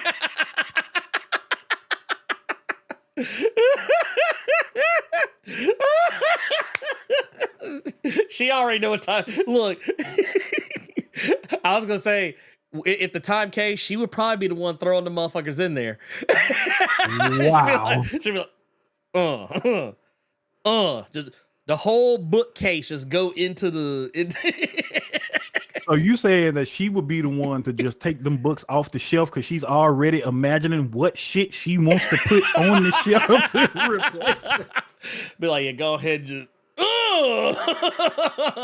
Oh, my plants could go here. He can get this stupid ass berserk off my shelf. My movies can go. Look, hey, I just thought just she say. would like to know. That's all. Yeah, no. I was gonna say too. Also, the PTSD, the way she was holding that control collar, or that power dampening collar. Yeah. When the way she was holding it, it looked like a rolled up belt, and it reminded me of the times my mama came in the room and was about to beat my ass for some dumbass shit that I did. So yeah, I was scared. Okay, I was scared for a little moment because I thought Forge was about to get his ass. I thought he about to get his ass toe up. But look, I'm gonna go ahead and tell you right now. Man hasn't said anything since what I just said because she got her belt rolled up and she putting that nigga to sleep. She's putting him to sleep. Damn. But no, I will say this though. I did think it was kind of wild that he still had to picture him sitting next to Bastion on the wall. I was like, bruh, stop. I was like, please don't do it. Please don't do it. Also, I want to go back a little bit because I think we are out of we're out of Discord questions, and I know Yes, we had some super chats I want to go back and get because I lost track of everything I was fucking doing. We got one here from Jasmine. $10 says if says I sure do want the tea. It's amicable then, say that, but Storm says she understands why Monica left Adam in that Magneto book. It's interesting. And yeah, that's kind of the thing I was alluding to, because like the way that it was, and I actually wonder if Al and Eve had some kind of like conversation about that. But yeah, when Storm said that, yeah, like, you know, basically kind of implying that Adam's a know-it-all and that like, that's kind of like, it kind of reminds me of like, you know, when I think about debate bros, and it's like, and when debate bros forget that they're not debating someone when they're talking to like their wife. Like I remember when the Ring camera footage of Steven Crowder, when he was talking crazy to his wife, and it was like, did he talking to her like he talked to them folks? Did he be debating and talking shit to on his show? I think he forgot that he was not on Louder with Crowder. But no, we've also got, this is from I Am Greg or D. Says it grinds my effing gears because they could have named it anything else, but that and it sucks because it's so hard being black doing voiceover work. So, but he's talking about Good Times. Okay. So within and that's kind of speaks to the larger thing, because I think there were some people who've even come out and said that, like you had mentioned, people who did work on Good Times but didn't know exactly what it was they were doing. The person I mentioned earlier, God, Bernadette. Oh my God. Is it Bernadette Smith? I can't remember her last name. Point of the matter is, she said herself that like when she did voiceover, that she didn't even know what she was doing it for. She was just doing voices. Like they didn't show her what it was she was going to be doing. Because sometimes that is the case. Sometimes a lot of cases, the voice work is done first. And then we got another one here from Paris Yule. These are kind of far back, so I'm not showing them. Yeah, I'm pulling them up now. But Paris Yule says, good, with the $10 says, good afternoon. Are any of you into sci-fi? If so, have you checked out the recent adaptation of Three Body Problem? I always love the story's take on the dark forest theory as an answer to extraterrestrial life. I've not watched it yet, and it's largely because I didn't know what the fuck it was. I'd never heard of the 3-body problem before, but like now, like all I knew about it was that it was supposed to be about the same people that made Game of Thrones, and I was just kind of like, okay. I was like, well, I guess that's something. I love sci-fi though in general. I actually need to finish the new episodes of Star Trek Discovery, even though the first episode I did watch, I was kind of in and out because I was playing Dragon's Dogma at the same time. We got 199 here from I am Gregor D saying, are they still attempting to make the Robotech movie? Yes. Sadly. I don't think that's gonna go well. Oh wow. We got a 499 here from Corbett saying, question, do you think that this is Storm's swan song in the X-Men? You talked about the theory last week, but he forgot the name of it. Yeah. So I don't think this is her swan song or anything because she's going to be doing stuff after the fact, but I do feel like she's not going to be in the position people probably want her to be in, if that makes any sense. I feel like she's going to be in more of a head of the table role, if that makes any sense. Just based on some stuff we saw in that, not the solicit, but in the Women of Marvel that came out recently. I feel like she's going to be, and not saying in personality, I don't want anybody to get this twisted, but I feel like she's going to be the Xavier. She's going to be headmaster, more or less. But instead of having the school, she's going to, just kind of be the one who's the glue that is, directing everybody. Basically, instead of just being a field leader, I feel like she's going to be the overall leader. Like, Rogue and, Cyclops and Kate Pryde, they're going to be leading their own respective X teams. But I feel like they are all going to be going, like, it's all going to come back to Storm, is, by what I think is going to be the case. Let's get into, speaking of, let's get into questions from the chat. Let's see here. Boom. Let's do it. Okay. I'm gonna roll back a little bit because I saw some in here that I wanted to jump on. All right. We got one here from G Martinez says, have we heard anything solid on Bo DeMaio? What really happened with his separation as original writer of X-Men 97? He left Disney Marvel. We got hearsay, but nothing definite. Just like Jasmine. I just nosy asses. Gotta get the tea. Look.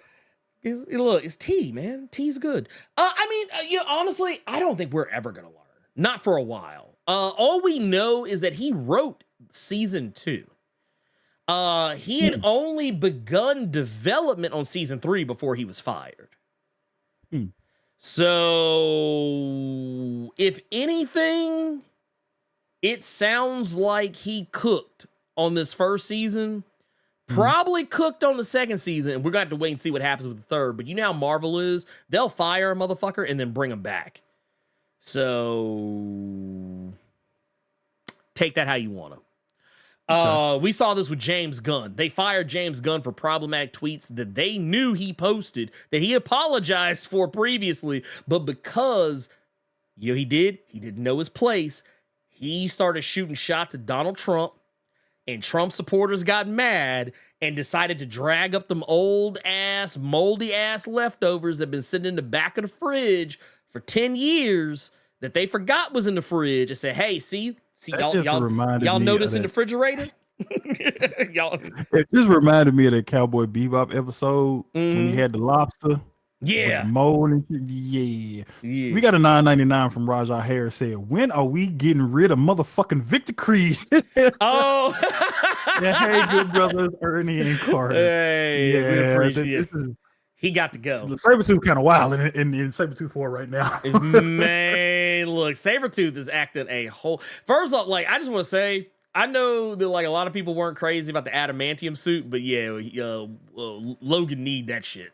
He need that motherfucker. Look, I don't even know if you caught a... Do you see when he got blasted with that goddamn gun?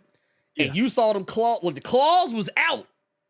And when he hit the ground, the motherfucker was like... They just went in. I'm wondering how he gonna catch it, because we've seen Sabretooth get killed several different ways, and I think the one prominent way that everybody knows about is when he got his head cut off, and that was supposed to be the end of it. But yeah, just because I still remember of the middle everything claw. yeah, I do remember that too. But yeah, I'm just wondering how Benjamin. I'm hoping. Okay, you didn't give us a good one in X-Force 50. I'm hoping you give us something worth it in Wolverine 50. I hope so. Well, they have to, because this is like this is the anniversary. This is the anniversary of Wolverine, so they have to. They have to. Bub turned 50 this year, so they got to give it to him. They got to give him a good. If they don't, oh my God, do you know? Like, you thought folks was mad about X-Force 50, folks would be real mad about Wolverine 50. We got Detrick Morton here. It says, question, is Spider-Girl still the reason that Mephisto did One More Day, or did Mephisto One More Day my ass? Honestly, I have no idea. Let me tell you something. I have been so far removed from Spider-Man shenanigans lately because of the Amazing Spider-Man shit. Couldn't tell you. But it wouldn't shock me if that were the case. We got one here from Jerome. Says, what are the chances you'll start covering more Valiant comics with the accompanying playlist? It depends, honestly. That depends on y'all watching them and making them work the work. Okay. Let me put this out here. Because here's the thing, and this is a criticism I've actually gotten from people recently who got mad at me because of one reason or another. I won't name names, but I'll just say there's two indie comics creators, both who got G-checked by me, and then decided to be like, well, like they tried to call me out for not covering comics other than X-Men. And I said, I do. Nobody watches them. Mm-hmm.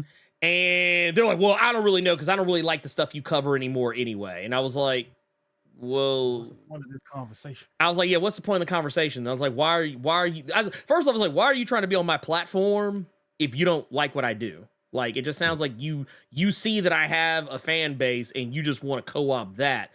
It's like, it sounds like this is a very, because I said, I'll be honest with you, it's a very one-sided transaction, because I don't get anything out of interviews. Let me go ahead and answer this for him, because he's trying to be so nice, but he's not being nice to the people that are trying to start shit. No. He's just trying to be nice. It has to be, Jerome, to answer your question. Yes. It would have to take more than just Jerome to watch the Valiant video. Like, okay, I'm gonna put it to you like this. I'm gonna give y'all some inside baseball. Y'all are about to see. I actually want to show y'all this. I want to show y'all how I look at everything I do and what dictates what I do. So when y'all saw me do that Thundercats video, that first Thundercats video, that video did, let's see if I can find it. Yeah, that video did big numbers. Like, it did like 50, where'd it go? Let's see here. Let me go back to this. Okay, so yeah, the first Thundercats video I did, that motherfucker did a smooth, unfiltered, unmitigated 56,000 views. So you know good and goddamn well I'm gonna do a video for number 2. Like that lets me know there is a taste for the thing. That lets me know there's a taste for it. Now, when it comes to doing the second one, because I did do a second one. That one did 30,000. So it let me know people still at least a little bit interested in it. So that's what's going to push me more than anything else. Do you know why I always do them X-Men videos? It's because they usually do like 20, 10, 15, 30, sometimes 40, 50,000 views. So of course, I'd be an idiot if I didn't do it. Now, if I do a video and it only gets like 1,000 views, I'm probably not going to do that video again. Just like there's some stuff I'll try to brute force. Like I'm like, no, I really want to talk about Ninja Turtles. So like I'm just gonna keep doing it and we'll just see what happens. But eventually, I'm not gonna lie. If I keep doing videos about Ninja Turtles and they still keep steadily getting less than 2,000 views, I will probably stop doing them because to me, that's a waste of my time. So again, it would take more than Jerome to watch the video. We got another $1.99 super chat from I am Gregor D saying, I will never forgive Joe Quesada for fucking up amazing. Oh, yeah, I'm not gonna lie. So I always talk about the Clone Saga being the reason I stopped reading Spider-Man. Mm-hmm. One More Day was the second time I stopped reading Spider-Man. Like, 'cause I came back. I was like, all right, okay, Spider-Man's good again. And then it started being dumb again. I was like, God damn. But yeah, here's the thing. And it's not like me saying like, yeah, I don't want to do these things. Because here's the thing, I want to do them. But like, I put a lot of effort and energy into my videos. And when I see that people are watching them, it kind of fucks with my head. Like, it kind of fucks with my head a little bit. I'm like, ooh, am I bad? Am I bad at doing the thing that I've been doing all this time? Like, it makes me wonder. And it's easy for me to make an X-Men video because even when I do an X-Men video that's not, that doesn't do particularly well, I at least know I'm gonna get at least, 4, 5, maybe 6, 7, 8,000 views, even if it's not one people particularly gelled with. But like, yeah, if I do a video, like, like this is basically where I've come. If that shit don't get at least 4,000 views, I'll let a few videos slide, maybe 2 or 3 videos slide at like 1 or 2,000 views. Some of y'all revisit my Star Wars videos. I did Star Wars videos for a while, and I was like, man, y'all really do not give a fuck about this. Okay, cool. I tried. After a while, I was like, okay, cool. This is not a thing.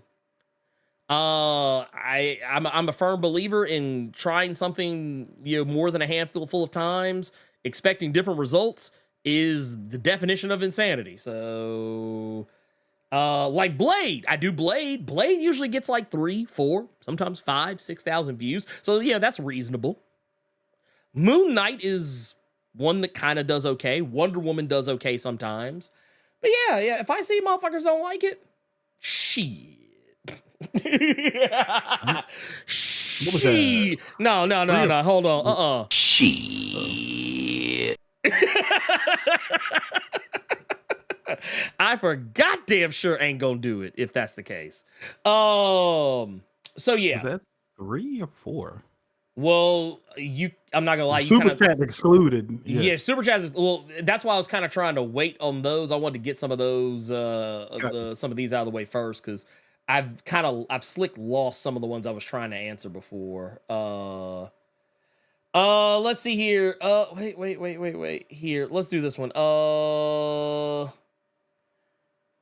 That's not a question. Anybody? That's a very long question. That is one too. I'm trying to see. Some of these I could just, the ones that I know I can easily answer with a yes or no, I'm not gonna.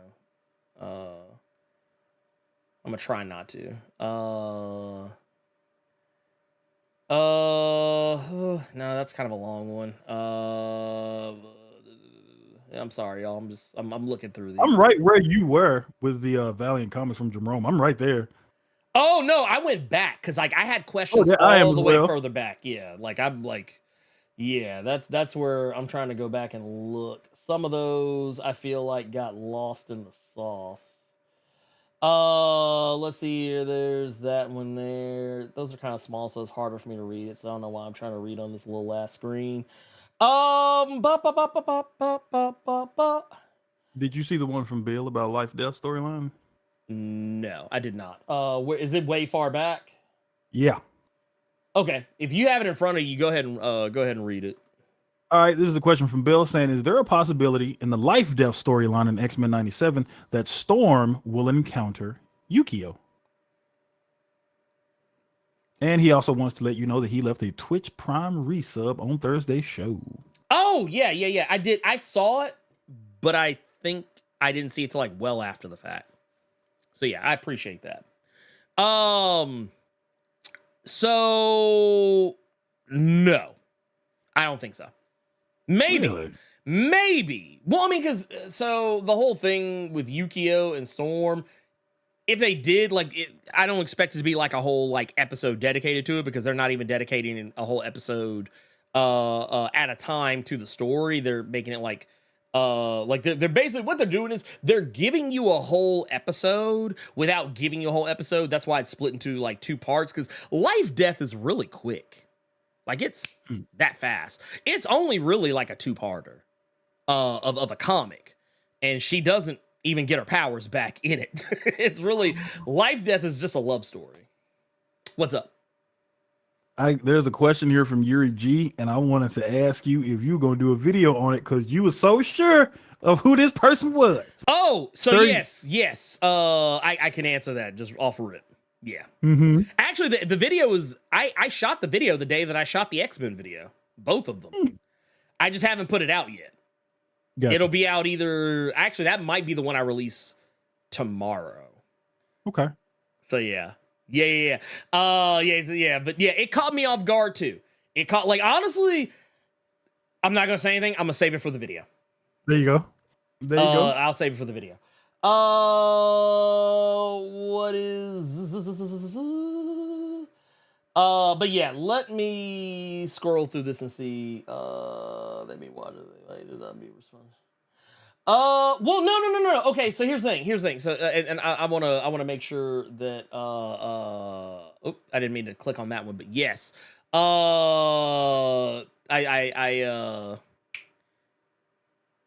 Is he, where did it go? I was literally just looking at it.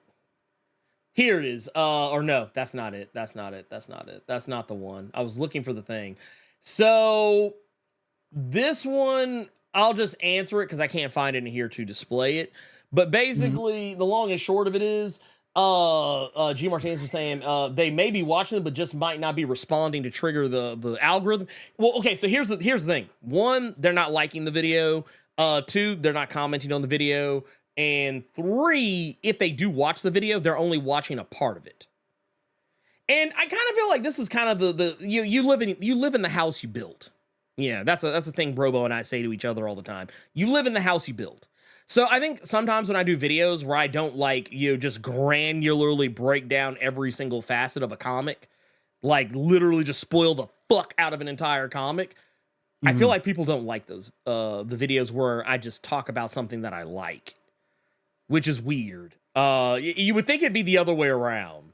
Yeah. You would think it would be the other way around. But I've noticed, videos I've done where, I'm just talking about the thing that I like. I'm not, going through panel by panel by panel by panel by panel, granularly, diving into shit. I feel like people like that better than when I just do just a basic, hey, this is a comic I'm reading. This is why I like it. This is why I think it's cool. This is why I think you should be reading it. So.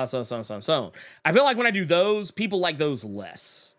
And to be fair, while I'm perfectly fine with people liking the other way, I'm not granularly doing panel by panel breakdowns of every fucking comic I want to do a video about. I'm just not gonna. The people have no idea how long it takes me to do. I know, other people put out videos dumb fast. I'm not fast. And to be fair, in a lot of cases, some of those people who put out those videos really fast are not really even doing what I'm doing. They're just telling you what happened in the comic with no greater context.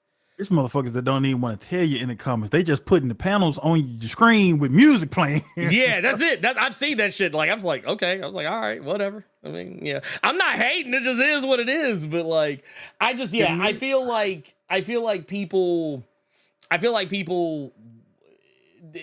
think it just really depends on what they want. And I'm okay with that. I totally understand that. I totally get it. It's just, yeah, I don't know how to square that circle. I don't know how to square that circle. I want this to be the last question because this is going to be pretty funny. Bahan Samurai, thank you for gifting 5 Blerd Without Fear memberships. Good Lord.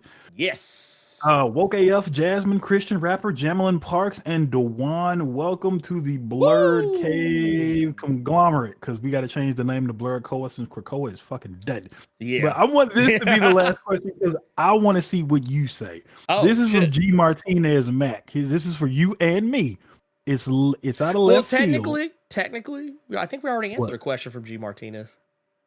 Oh, because this one I would love to see what your ass said. I mean, I'll answer it, but I mean, I just was pointing that out. All right. Do you see any more?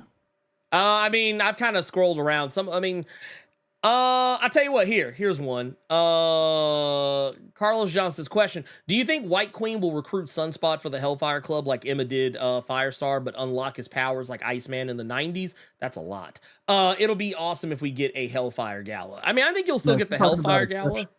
Talking about Exceptional, or is he talking about the show? He's talking about Exceptional X-Men, correct? Yeah, I think he's talking about Exceptional X-Men.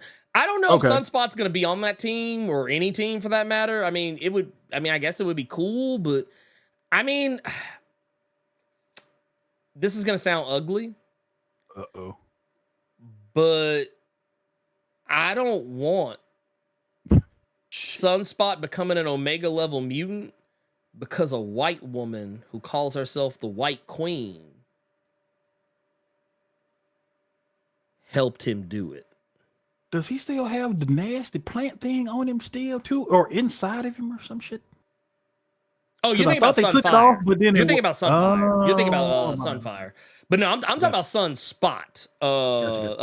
Roberto. No, I don't want that. I get you now. I don't want that. No, I don't. No, I don't want that at all. I don't want that at all. I mean, she's not white no more if she in her diamond form. I will say that. Well, no, I was reading something. I'll be honest with you. I didn't even hear what you said. So I was reading something. So like my mind kind of went somewhere else.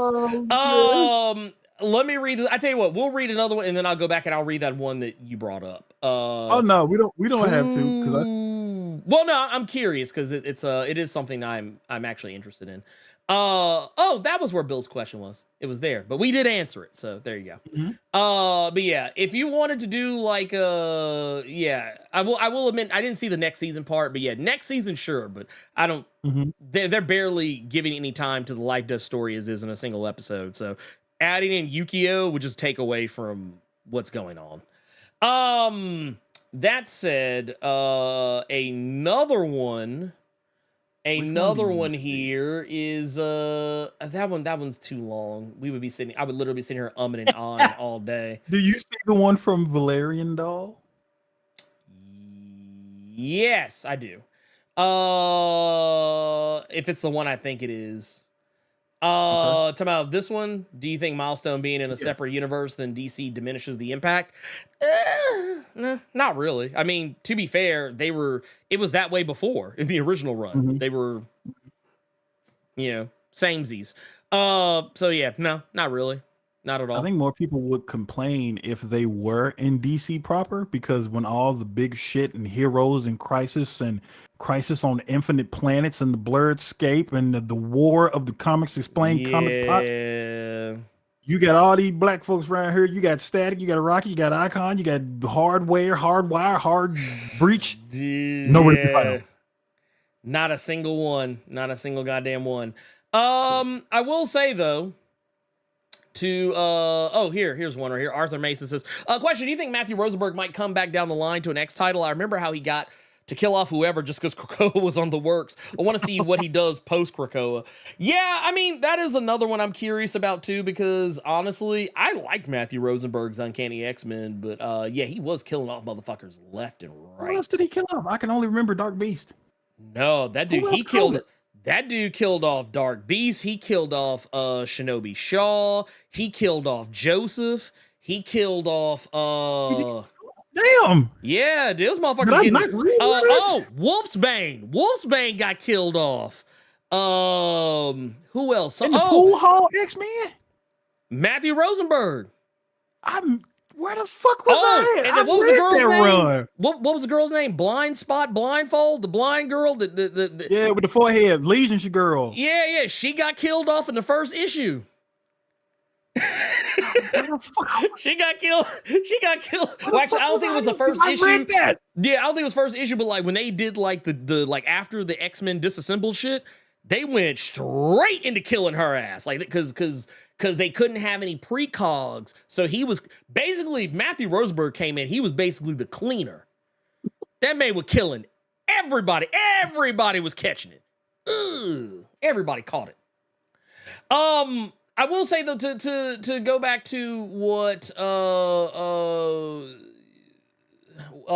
think what was it here? I think it's back up here somewhere. I'll have to look for it.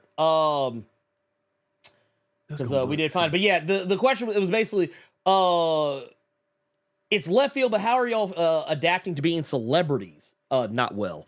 I think we can acknowledge your feedback and reviews on comic, sci-fi, fantasy gaming. Packs heat now. #thoughts. I mean, here's the thing. I know that we are somebody. I know people like us. I know that we are high value entertainers. We are high value. I get it. I totally get it. But I'm not going to lie. If you ever caught me on the street, I honestly would probably act surprised that you knew who I was.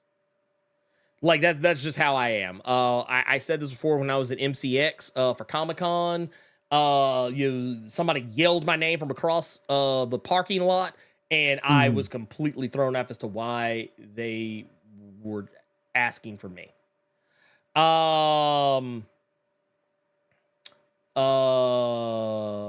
So yeah, that's me. I will also say this is another one I just saw because I was looking at the previous one. But I know, Carter, you said I know you've shared some of your opinions about how you feel about being we're not celebrities, man. We're just regular average Joes. But according to D. Palmer in the chat, you just a Krakoa hater. I mean, yeah, I guess I am. Also, shout out to Robo who said this because he's not wrong. He says you're not fast because you care about your videos. This is something like, so the reason why I'm going to take this to heart is because I talk to Robo a lot about what I'm doing at the time. I talk a lot about it. But that said, very few people know how hypersensitive and hyper meticulous I am about my video editing and making sure that not only, like, I don't care about being first. I'll let the other comic book YouTubers out there that are real fast, I'll let them be first. And it's not to say that they're not correct. I just pride myself on making sure that that I know what I'm talking about. Like, hot takes are great. First impressions are great, but sometimes I like to sit and look at something and kind of know how I feel about it. And I also like to make sure that I'm giving you the best information humanly possible. I'm not, sometimes I fuck up too, but like, yeah, I'm very careful. And in the words of Denzel Washington, instead of trying to race to be first, you should try to race to be the first one to be correct. That is my. I remember you and I watched American Fiction. Yes. And there was a guy, he was throwing it in the main character's face. They're like, in the time it's taking you to come out with one more book, I've released 5. And the main character's retort to that was, yeah, you've released 5 books. And if anyone has read those books, that just proves the point that quality takes time. Yeah. No, it does. It really does. I try to be. I appreciate everything I see everybody saying in the chat. Like this is not a gas me up section because trust me, it's not what it is. But like sometimes the people I've talked to, like if any of you've seen the Larry Stroman Todd Johnson interview I did just a few weeks, well technically it was a few weeks ago, but it came out just a couple of weeks ago, but I do highly recommend go watch it. But like there's a part of that interview that it stops being about them and kind of becomes about me for a little bit, and you'll kind of see me get really uncomfortable because like I don't think these things about myself. I don't think I'm a big deal. Anyone who is another content creator like Robo or Carter, they'll tell you. Cypher can tell you. I don't think very highly of myself as a content creator. We didn't know about it, man. We still eat at Wendy's. Right. Oh, and not only shit, but not during surge pricing. But no, I will say this. When like when I talk to people about going to cons and doing stuff and reaching out to people, like I'm always like I'm very meek about it. I'm always like, oh, you know, if you want to have me, you know, or oh yeah, I'm just happy to be here, or you know, if you want it, like I'm not the type of guy that like thinks I'm so big that I'm like, yeah, no, dude, I'm fucking Blerd without fear. I got almost 100,000 subscribers. Yeah, y'all gonna invite me. Y'all gonna fly me out and everything. Yeah, I don't do that. I'm not that guy. I should be that way. We ain't the right color to be able to say shit like that. I mean, it's true. But the thing is, I should, but I don't, because I think a lot of it too is not just humbleness, but it's also because I don't ever want to let that shit go to my head. Because like I have had people tell me sometimes like, oh man, you're just letting this fucking fame go to your head, and it's like, no, I put my pants on one leg at a time like everybody else. I gotta eat and breathe and drink water just like everybody else. I'm no god. Matter of fact, the video I do for Vengeance of Moon Knight #4 is going to probably be very indicative of that. I want to meet the motherfucker that puts his pants on at both legs. That motherfucker is oh shit. Hold on, wait a minute. I gotta put this on. He said, bro, you low-key reinvigorated a local shop here in the 757 for comics on Tuesdays. Bruh. Oh, wow.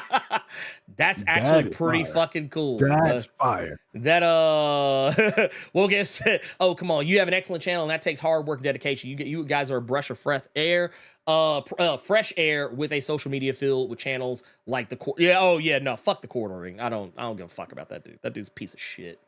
Yeah, but listen, just say you're NFL players. Hey, you can talk all the smack. Hey, you know what? Honestly, the advice that Larry Stroman gave me was really telling. Because basically, like, and the fucked up part is it's advice I've given to other people, but I don't take my own advice. But yeah, just act like you belong somewhere, and no one will treat you differently. Like if you walk into a place and you look guilty. You walk around looking like an anime character doing this shit. Like, I think I'm supposed to be here. Yeah, you do that shit, they gonna kick your ass out. But if you walk in that motherfucker and be like, I'm fucking Blerd without fear, dude, man, you better fall up off me, man. I'm supposed to be here. Yeah. This is my entourage right here. We all getting in. Yeah, we all getting in. And that's how you have to do it. And then every once in a while, you'll probably get met with so we can't come in. Oh, okay, well, that's your loss then. And you just treat it like that. Like I've gotten into so many places for free just because I walked in as if I own the place. But I don't have that same energy in this, which is weird. Concerts, sure. Comic conventions, for some reason, I just become a very like muted person. But that said, let's see here. Look, hey, so Carter, we got to take the wisdom here. Okay. Look, said, I'm 62, so you're all kids to me. Now listen to Grandpa. Take your wins. Now get off my lawn. Hey, I mean, you ain't wrong here. And yeah, that's exactly what the fuck we about to do. What I will say is before we get up out of here, Carter, do you have anything you want to say before we head out? No.